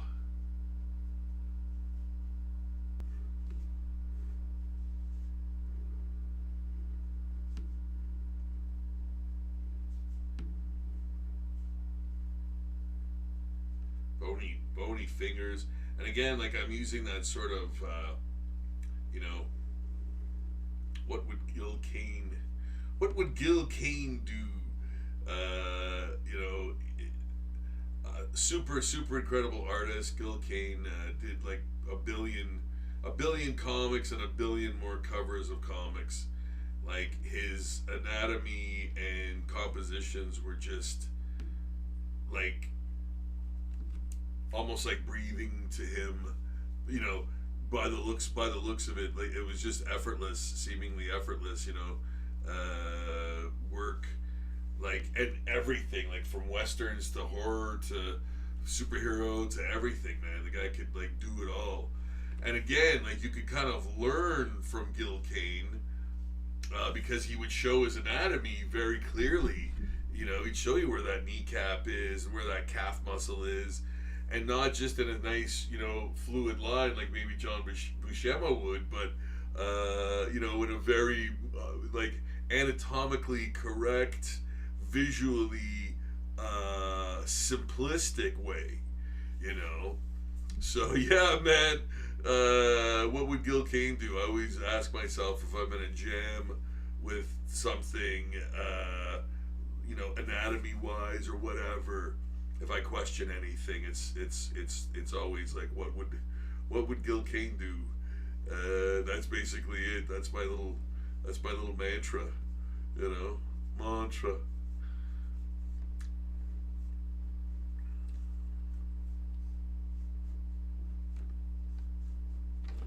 And looking at the new Marvel catalog, and we'll get into this more next Wednesday when I do a new live feature once a month. Talking about comics. I was going to say, Lionel Francis Yu is probably, I think, the closest thing to Gil Kane nowadays. Again, very, like, anatomically sound. Does show an awful lot of his work. Has a great style, and is doing like a billion covers right now, and has been for years at Marvel. So, and he's done so many books too, yeah. So that's a guy. That's a guy who's really, really good, and puts out knockout stuff. Great compositions all the time. It's like when you do a lot of it, you just learn, right? It becomes commonplace. You can lay out a composition in like 5 seconds, 2 seconds. And I'm not even kidding about that. So yeah, it's true. When you practice, and if you want to get better, and if that's your thing, right? Like, you could just do art for the therapeutic purposes only. Just draw stuff. Maybe have a little daily, a sketchbook journal sort of thing, and draw something that you see that day. Whatever you choose to do, can just be absolutely personal and your own thing. So you never have to like put any pressure on yourself to get better or do better or whatever that is. You know, if you make mistakes, like lean into them, see what happens, man. It's art. You can do whatever. Have fun. You know, there's no stakes, man. No stakes involved. The stakes have never been lower. It's true. You know.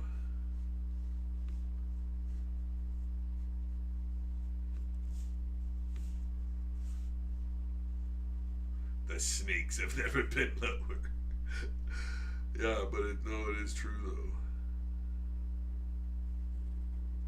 Yeah, look at that. Look at that. Look at that. Look at that forearm. Yeah. Vascular. Yeah.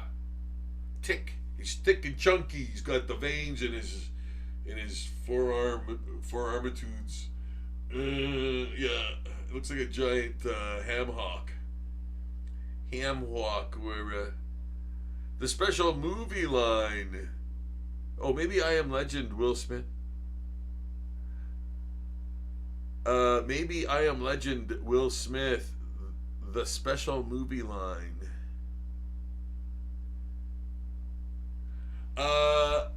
Sorry, Philip. I are you referring to something I should like zombify? Explain how. Explain yourself, young man. Maybe I Am Legend, Will Smith. The special movie line. What special movie line? I can't remember it now. We were just talking about I Am Legend and Omega Man today. That's crazy that you bring that up. Spies. Yeah. I don't know what the special movie line from that is. I own that movie and I've seen it probably at least twice for some reason.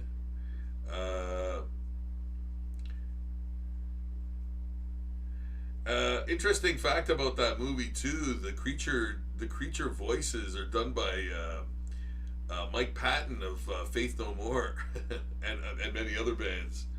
Yeah, he did the creature like the creature's like noises and screeches and all that kind of stuff. Yeah, man. Mike Patton. What can't he do?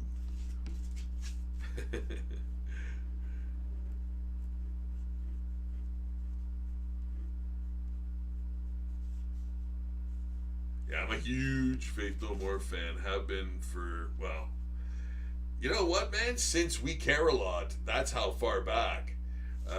That's a far ways back, man. I bet you a lot of people don't even like remember Faith No More back then. They had a different lead singer than Mike Patton. It was what was his name now? He passed away recently too. I think they had a reunion or something with him, and then he passed away shortly after that.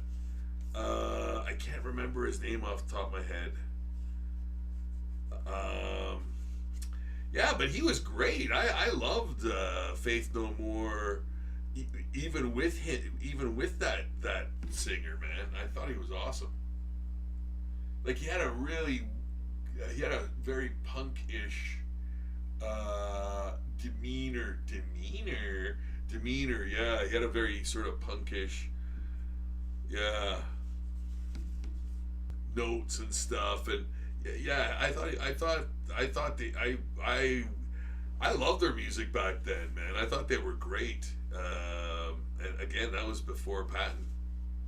But of course, when Patton joined, they were terrific. You know. I don't think that. You know what? The only album I don't have is the one. What's the one where they're at the train station on the cover of the album cover. I can't remember the name of it now. But that one's the only one I don't have by them. But yeah, I'll find it eventually. When I do, this is looking good, I think.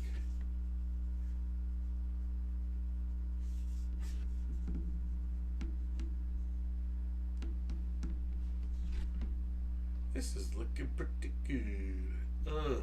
Got gummy eyes. It is allergy season, my friends. Oh my goodness. Wow. Yeah, there's so much. It's like, it looks like winter out there. Things, so much stuff floating around in the air. In the air.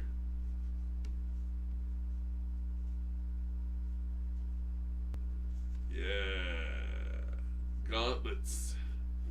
Gauntlets. So I'm just putting the feathering up in here and the feathering down here, but the inside will be much darker. Dorker. If you want to see another amazing artist that I love, Louis LaRosa. Louis LaRosa. I think it's Louis LaRosa. Yeah, does a lot of.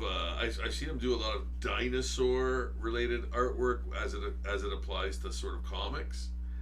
I don't even know what what comic he works on. Yeah, like I see all these artists do all this crazy artwork for comics I never hear of. I'm like, where are these things coming out? You know, is it like just European market stuff, or like what's the deal with that? Yeah, I don't know what like Louis LaRosa is doing. Like he used to work for I think Acclaim or something. Like he was doing Exo Man of War, no, Eternal Warrior maybe, I don't know, something like that. For Acclaim, I think. Yeah. So that's the last I remember seeing his stuff in comics. But then I see him like do some of his artwork like in reels and things like that, and I'm like, when is that from? Is that new, or like what's the deal with that? Because I don't know where it is. Like, and I mean I see all the catalogs, right? Like I'm sure I wouldn't miss Louis LaRosa's art in like the Dynamite catalog or the Dark Horse catalog, but I don't see him in there, and I get those, you know, unless Acclaim has a catalog all to itself. But my LCS doesn't. My local comic book store doesn't carry it if they do. Like I mean, man. How many of those things can you carry before? You know, it's weird. It's like they used to do that, and then they switched to Diamond, which took care of all of that stuff, and now they're doing the separate catalogs again for each company. So I just find that, I don't know, kind of weird. Like it should be sort of more in one place. I think it would make it easier. But I don't know what the deal was. Why they don't exist anymore. Like why Diamond doesn't exist anymore, or in the way it used to, at least. Yeah. I don't know.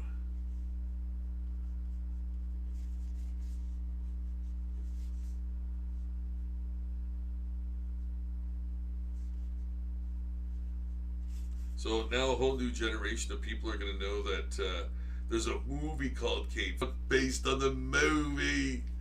There's like a monster and a cape on the cover. It's like, is this based on the movie? No! I feel like that librarian in that Sesame Street skit with Cookie Monster, man. Yeah. Yeah, that's the feeling I feel, just like that Muppet. That's what you heard me say.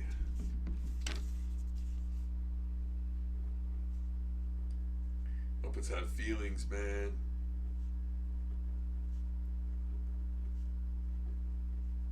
Chain.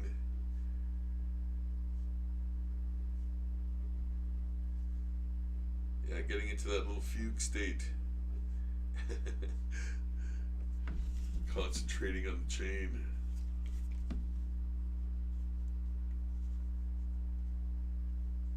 Yeah, he's got very zombie-ish fingers.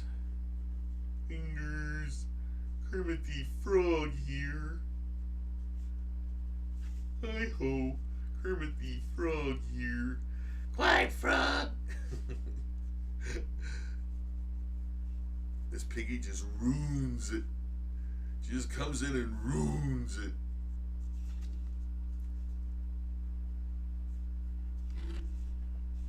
Why you? Yeah, that's looking pretty good.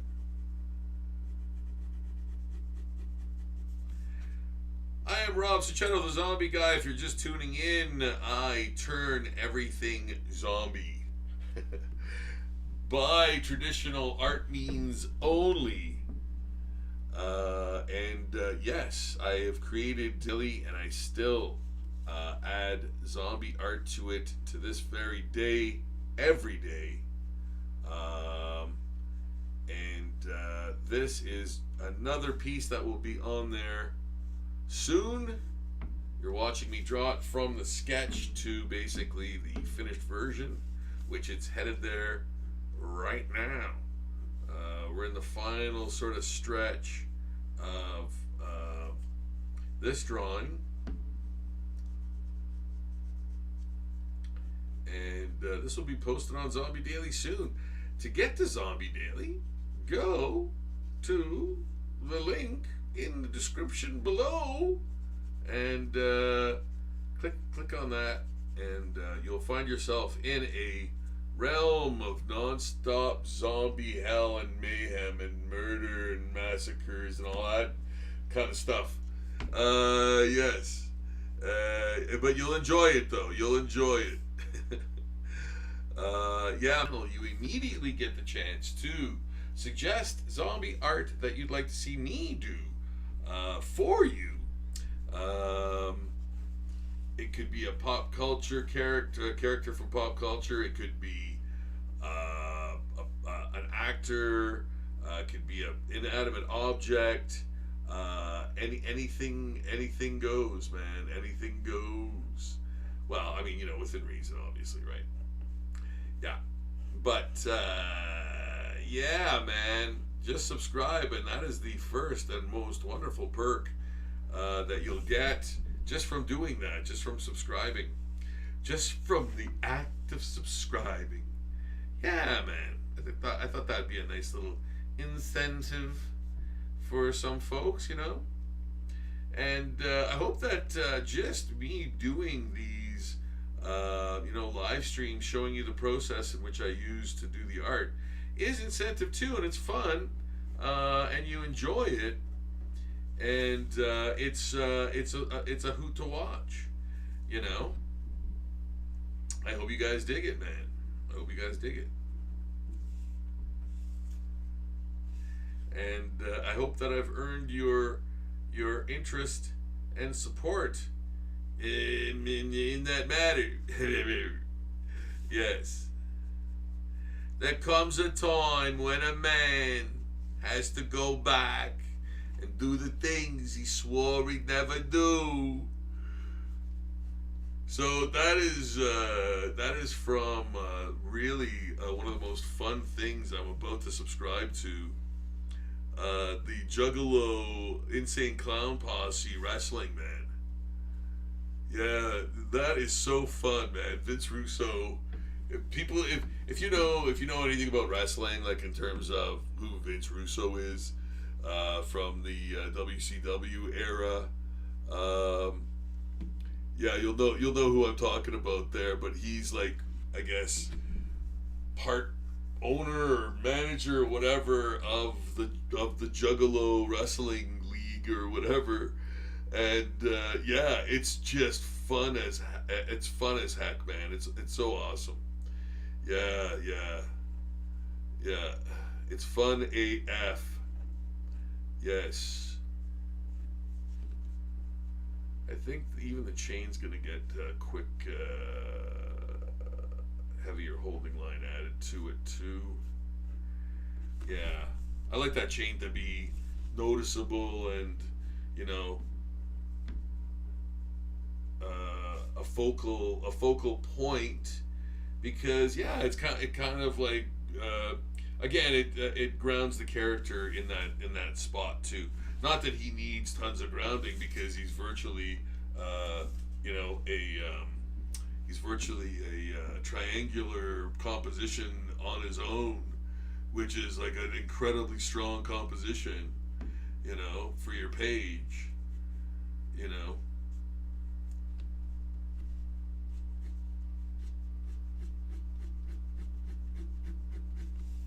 Yeah, adding some more black in there.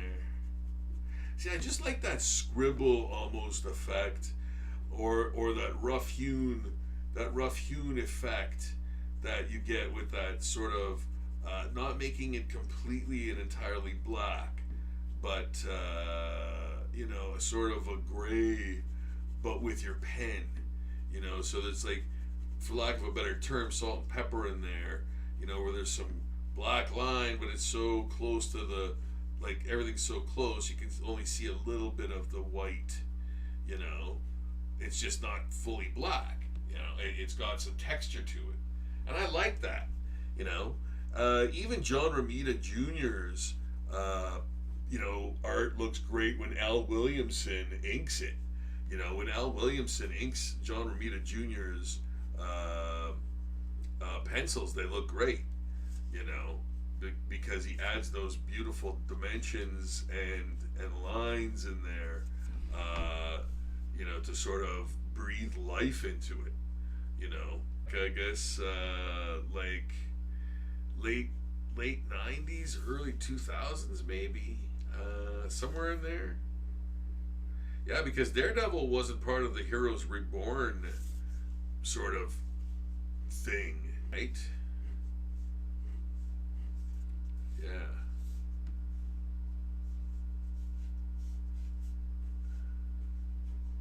Yeah, that looks great. I really like how this is shaping up and shipping out.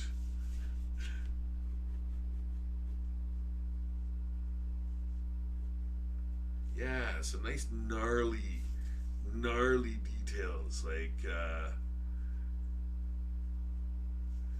lots of texture in there, and I love that. I love the texture in the fabric, and in the, you know, in the flesh and the leather, in the, even in the metal, or what, you know, whatever substance that is, having like sort of you know, rust or grime and grit and stuff. I love that. I love all of those things coming together, you know, mixing together.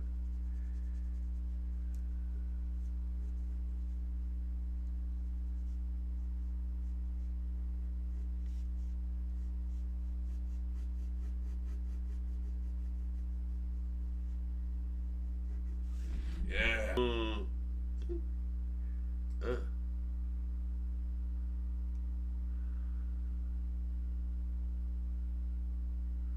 Hey, oh my goodness, how you doing, Rob? How are you, man?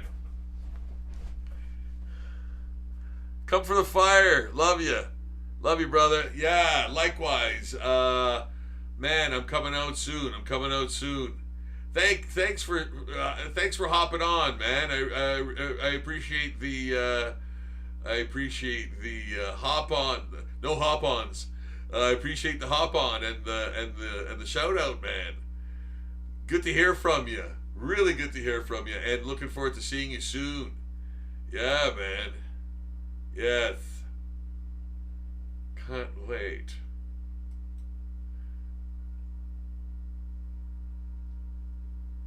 Yeah, fire.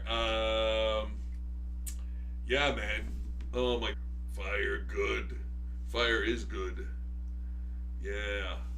Campfire, man. There's not, you can't beat that. Come on now. Come on, be reasonable now. Can't beat that. I have a nice little chimenea thing in my backyard that I love having fires in every once in a while. But yeah, nothing beats a bonfire outside, outdoors. Like, you know, sucking out your body fluids and things. Yeah, I'm not down with that. Yeah. Yeah, leaving massive, like, itchy wounds on your body. Yeah, no, I'm not. That ain't fun for me. You know, the relentless pursuit of your precious fluids. Nah, hard pass.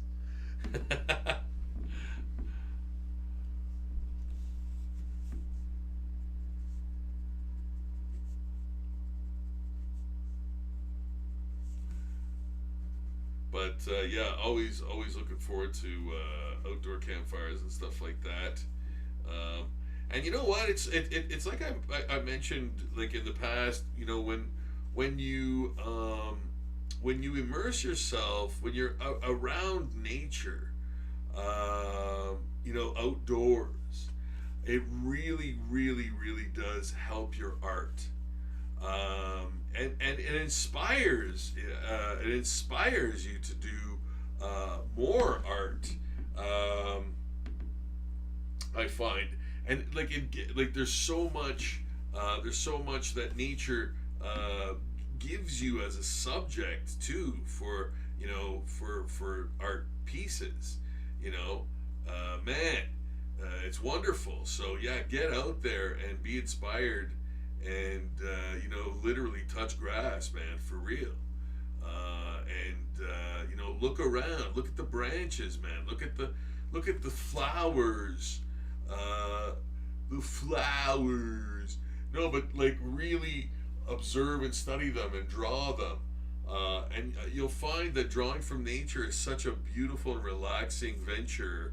That really helps calm the mind, soothe the mind. Yeah, yeah, big time, man, big time. Um, yeah, being closer to nature, not too close, not too close. Don't get too close. Yeah, nature can be pure evil too, man. It's unforgiving. Yeah, just be careful in nature is what I'm saying. Yeah, like nature is beautiful, but it does come with its things. You want to be safe out in the outdoors. Like if you're going on hikes and stuff like that, but you already know that. You already know that. Yeah, that's not something that an artist needs to tell you. Yeah, just get out there though, man. Like for reals, feel the rocks and stones and hills and things around you. Feel them, touch them, do it. That tactile, surface. It's great, and that really, like I said, it really helps you draw, because you feel it now. You can sense it now. You have a feeling for it. You have an idea of what it feels like and looks like, not only in a visual way, but in like a three-dimensional way, because you've experienced it. So now you can draw it better, quite simply. And add those details that sell that image, or describe that image. And that's really important. you know so we're just riffing on the inks here, almost nearing the end of this wonderful drawing. I'm really happy with this one, man. My goodness, this one really turned out great. I'm proud of it. I think I'm proud of it. Yeah, I think it really looks good. Um, yeah, I think it translates very well. And I'm like I said, I'm not finished yet. There's a few little things I'm gonna do to highlight areas a little more. But man, like, it reads super well. There's nothing awkward about it. I like it.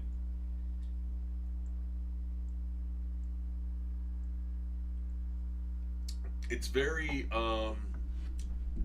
identifiable too. Like I said, like I always want.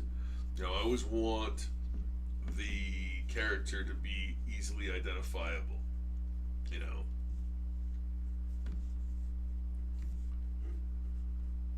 But yeah, I think this really works. And I say that because I think it's successful. You know, I think it's successful in what it was trying to do. You know, and that was portray Scorpion from Mortal Kombat as a zombie man. You know, quite simply, and make it cool for the fans of Mortal Kombat, who would actually go like, "Oh, that's a wicked version of him," you know, because that's all I want to do. That's all I want to do. I want people to see cool stuff, you know, and the cooler the better, right? Like, make it look cool. That's the most important part to what I try to do, you know, try to make it look cool.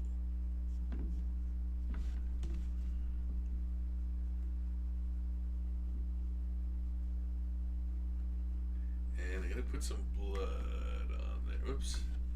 Gotta finish them first. But I think I'm gonna actually add another holding line around that to solidify them. Like, I'm glad I'm putting this holding line around them now, but I will be putting, I believe, another thicker holding line around the whole thing to make it just feel more solid. Yeah, and I don't want to overdo the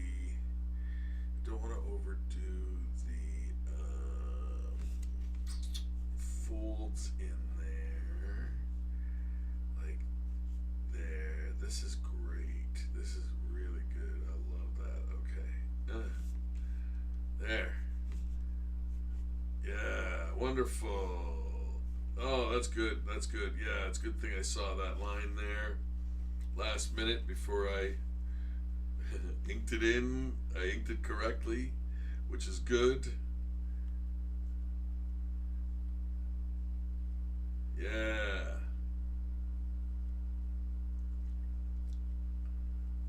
Right on. Yeah, this looks good. Just adding more dimension to some of the folds.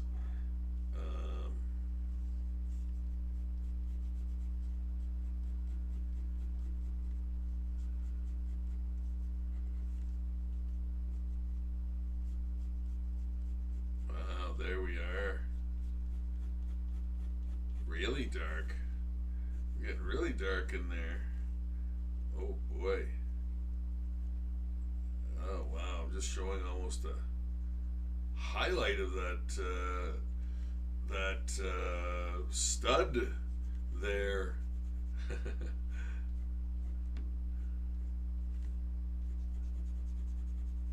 That's black, that's dark. But that's fine, it looks good. As long as it looks good, like it's shrouded, but I mean, you already know what that gauntlet looks like by seeing this one anyway. So I mean, shrouding something in darkness when it's, you know, when you know what it kind of looks like is okay. I mean, even if you don't, shrouding something in darkness is fine. But I usually show my work as much as I can. Not that that's always a good thing, because sometimes having things super dark is good, you know, is necessary. You know, and I don't often do that. I often leave that salt and pepper look to my inks, even in the darkest areas, you know. And like, I mean, other artists get away with it, but I feel like, oh, I'm not a comic book artist because I don't do that, you know. And sometimes I feel like, oh, if I did that, I'd be more of a comic book artist, you know. But do I even want to be a comic book artist? I do comics, but they're my way, you know. I don't maybe necessarily do comics the same way other people do them, or they're done professionally. You know, I'm sure I come close, but I don't know. I don't even know that, you know. So I just do comics how I do them, and I think if I have one criticism about myself in that regard is I'm actually two criticisms. I find it difficult to remain consistent because I feel that way. Maybe maybe it's not even true. Maybe I am consistent, but I don't feel that way. And the other thing is time. You know, time for stuff, making time for things. You know, which I should do, which I don't. You know, and Cape Fear should be way closer to being finished right now, and it isn't. You know, and that's what I feel. I feel bad about that. I really feel bad about that. But I'm gonna get on it. It'll happen. I think it just needs to happen when it needs to happen, and it's gonna happen soon. But yeah, I thought it would be further along than it is now. But I find myself being engaged in other things, and I think I'm actively avoiding it. You know, subconsciously. You know, because I think it's too hard. But I convinced myself that it isn't, and that's why I feel like I'll be working on Cape Fear 2 very soon. You know, again, because I've convinced myself that it's not as hard as I thought it was going to be. I gave myself way too much literal fear of doing it because I thought it would be like the hardest thing in the world to do, and I just have to get into that mindset. You know, because it isn't. It's just drawing, man. It's just drawing and telling a story, and I've already done that. You know, but sometimes even monsters need to convince themselves that, you know, they're up for the task. You know, so yeah, and I've got plans for other things too. So I really do want to get Cape Fear 2 done. You know, and start working on other things. You know. I got ideas. I got ideas. Yeah, ideas are cheap, man. Everybody's got ideas, but putting them into motion, that's the hard part and sometimes expensive part.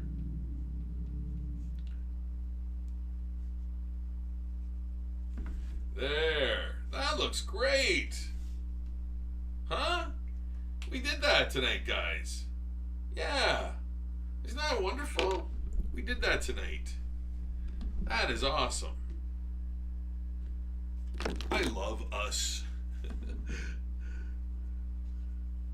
Putting some gray in there.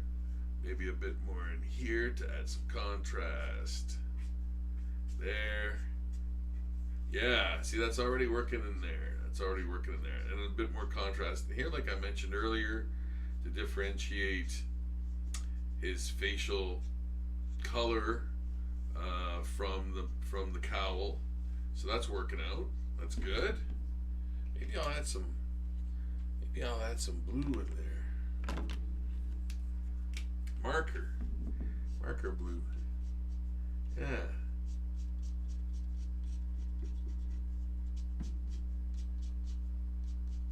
Yeah, you know what? I think I'm gonna add a little bit of, what's this? Milky white. Yeah, you know what? That'll probably be perfect.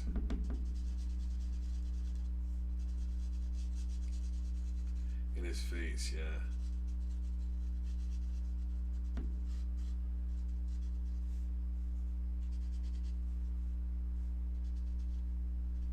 There's little holes and stuff. Yeah. Yeah. That looks good. I like that. Maybe just a wee bit of this. Let's see.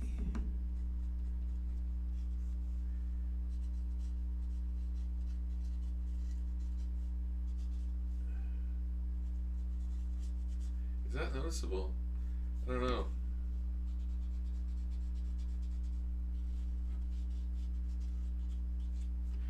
I don't think it is very much. Well, I hope that if it is, it's not bad because I can't see it. I can't really see. Flesh color would be adequate, but I don't know. I don't think it made much of a difference.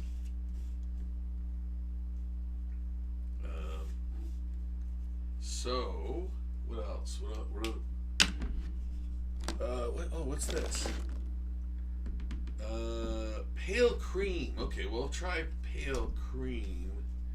Let's see what that does. Yeah, that's adding a little bit of yellow in there. Pale cream. Yeah, it's not doing too much.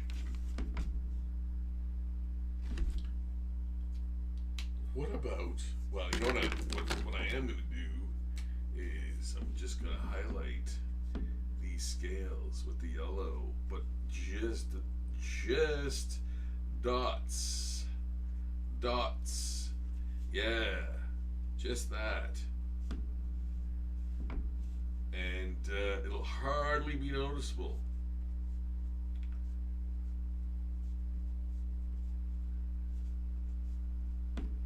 Yeah, just like that, just like that. Now maybe this white would work. I don't know. Oh, okay, that might work.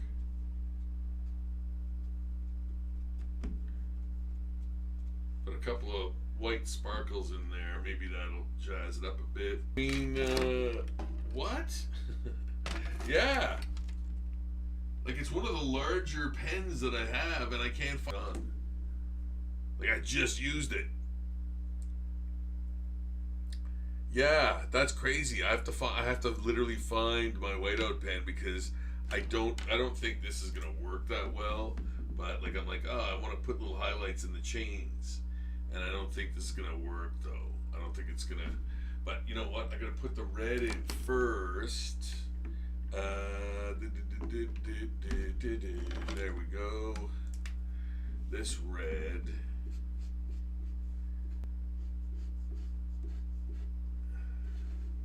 Yeah, so it's all bloody. It's probably gone through a couple of people already. Get over here. But yeah, this is the perfect time for like the whiteout. Oops. The whiteout pen for all those small little highlights in there. And I'm using even different kinds of red to get different values and levels, you know, which I think will be cool, which I think will actually like turn out and be cool. I'm just going to add red to that too, and maybe some of his mask. Yeah.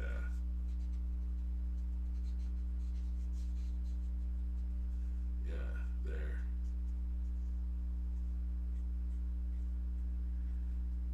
Yeah, having that chain, having areas of red in the chain is great. I love that.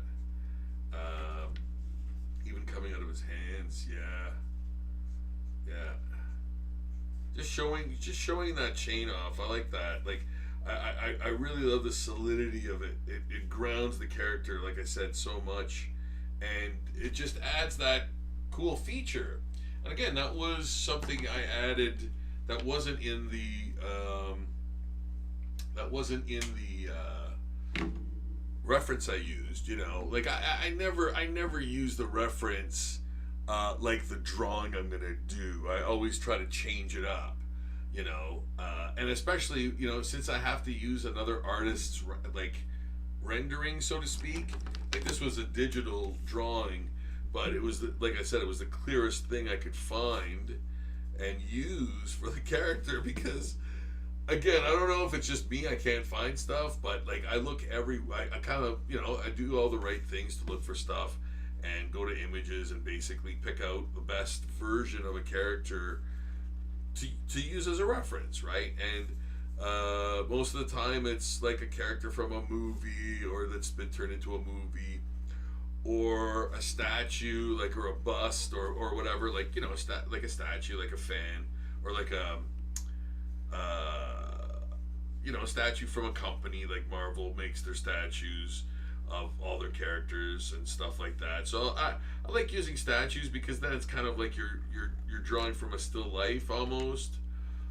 You know, you could kind of say, and you know, it kind of feels different than using like a straight up another artist's rendering of it type of thing. So Yeah, but in this case, like I said, I had to use the artist rendering it as much as I could, but I changed a lot of stuff. Like I changed a lot of stuff around, um, added those veins. Like it looks nothing like the character, and of course made it zombie and added the chain thing.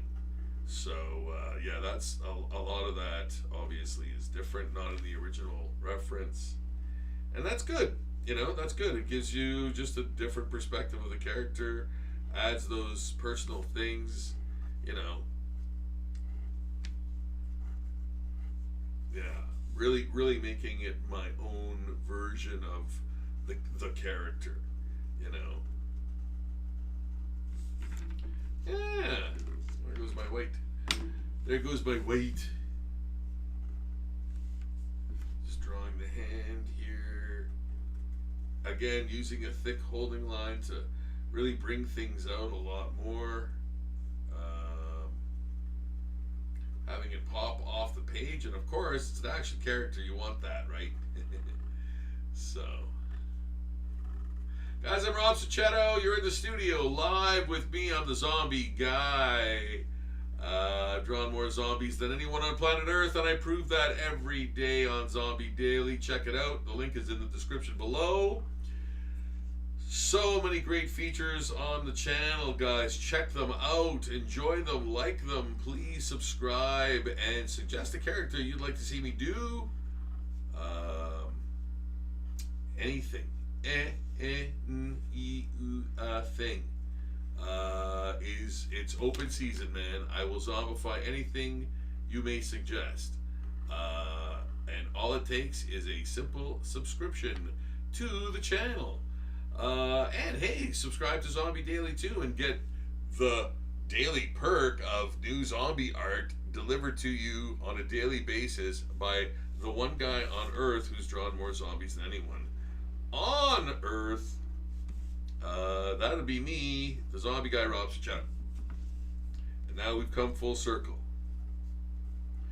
And now you're watching me draw zombies live. Let's check out the chat for a moment. Boop.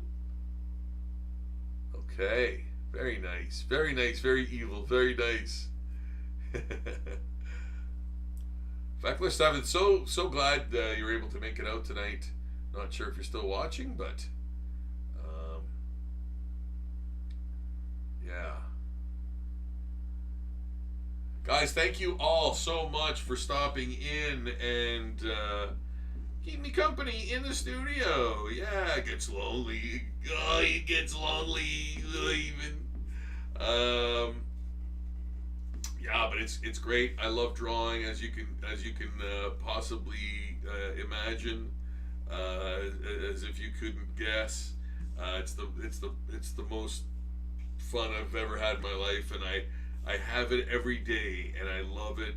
And it's my ultimate joy to bring my passion to you guys, and hopefully you dig it too. Hopefully you like pop culture, zombies, art, and all those nice things. I mean, what's not to like, man? What's not to like? It's all good stuff.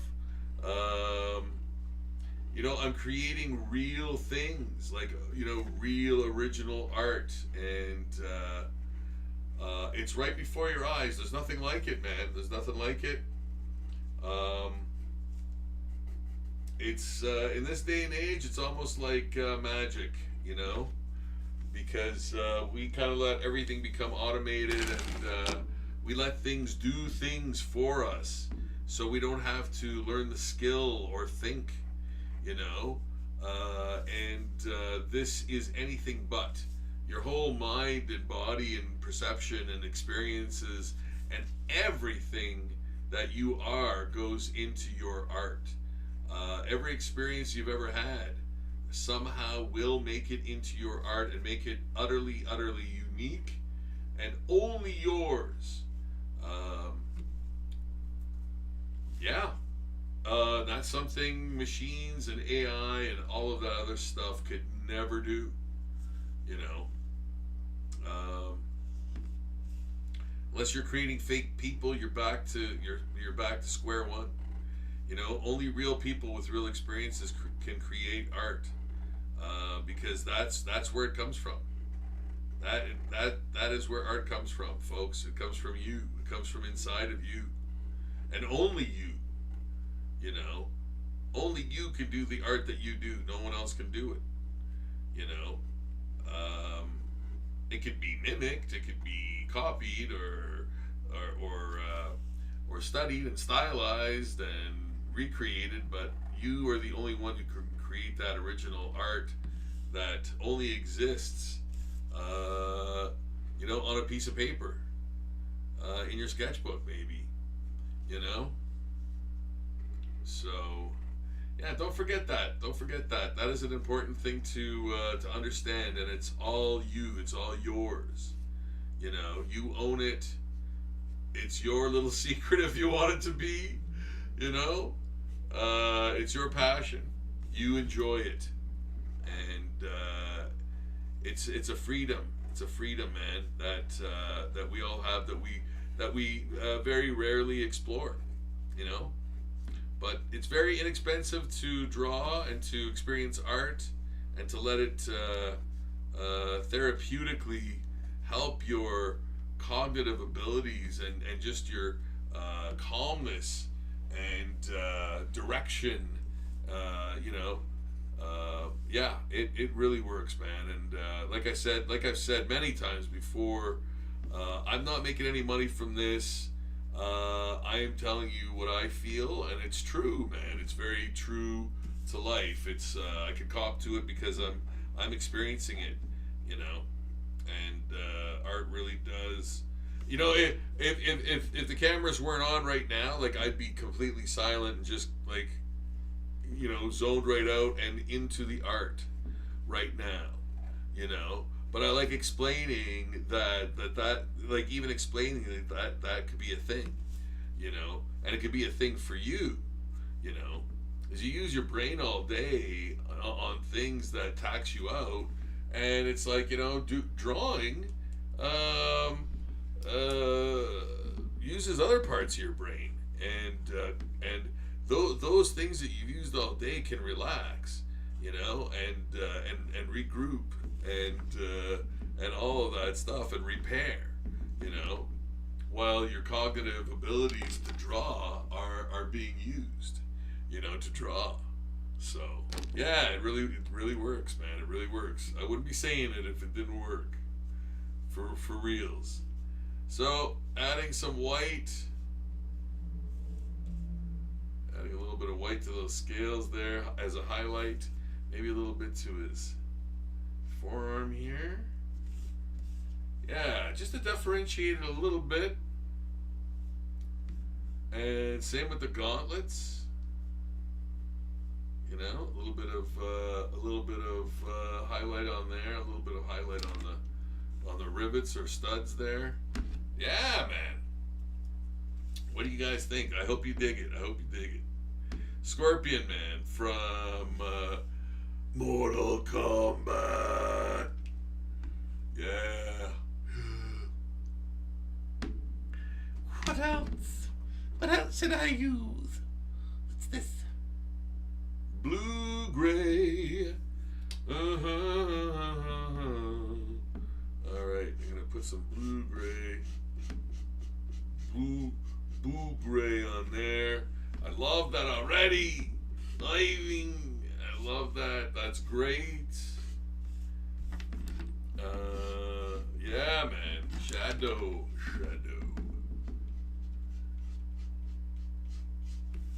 Yeah.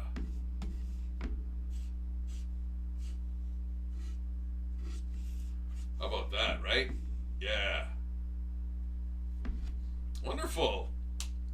And I'm gonna add a little bit of this yellow on his skin, highlighting it a little bit. Yeah, warming it up. Yeah. Maybe warm this up a little bit too. Okay. Just a wee. Yeah, that blue-gray marker really hits the spot there. I really like that. Where did I put it? Right here. Yeah, just gotta make sure, because to me this looks, it could be pink. So I have to really make sure. Yeah, this looks like, this could be a hot pink to me. It could be a hot pink to me. Yeah, it could be a hot pink to me. And you're like, what? No, it's true. It's true. I don't use the for everything. Only special occasions.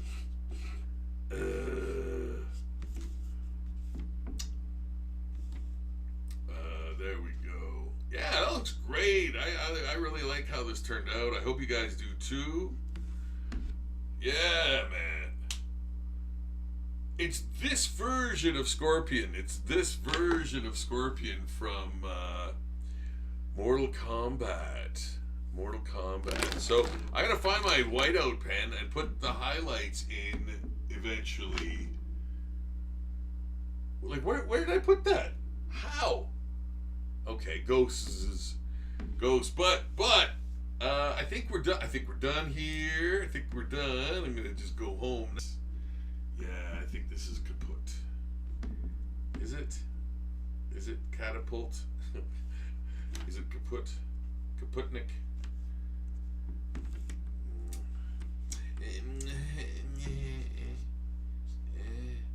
Is there anything left in there? No, it kind of like fades as soon as you touch down.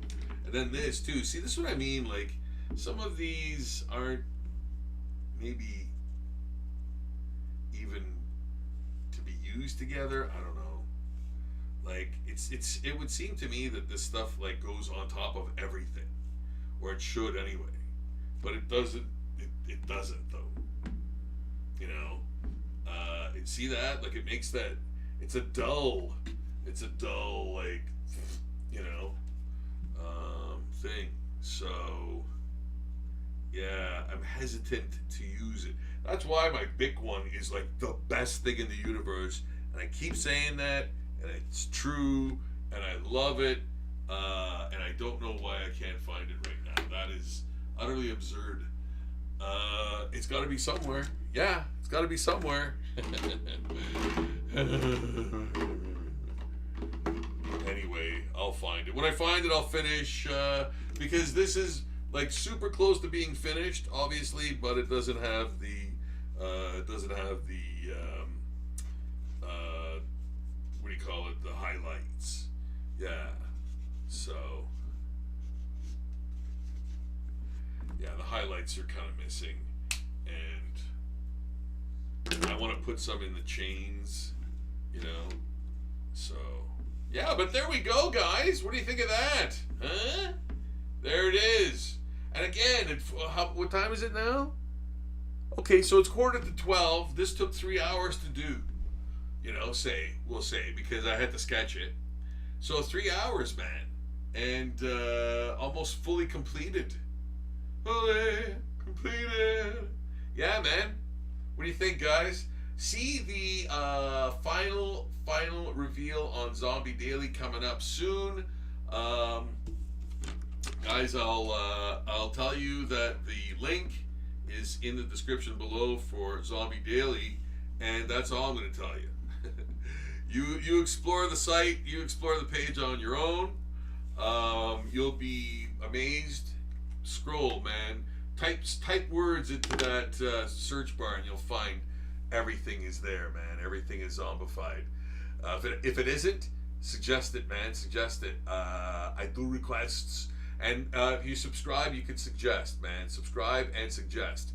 So, for now, there's Scorpion from Mortal Kombat. And, guys, thank you so much for stopping in and witnessing the mayhem and craziness involved in creating this new zombie art. I hope you've enjoyed it.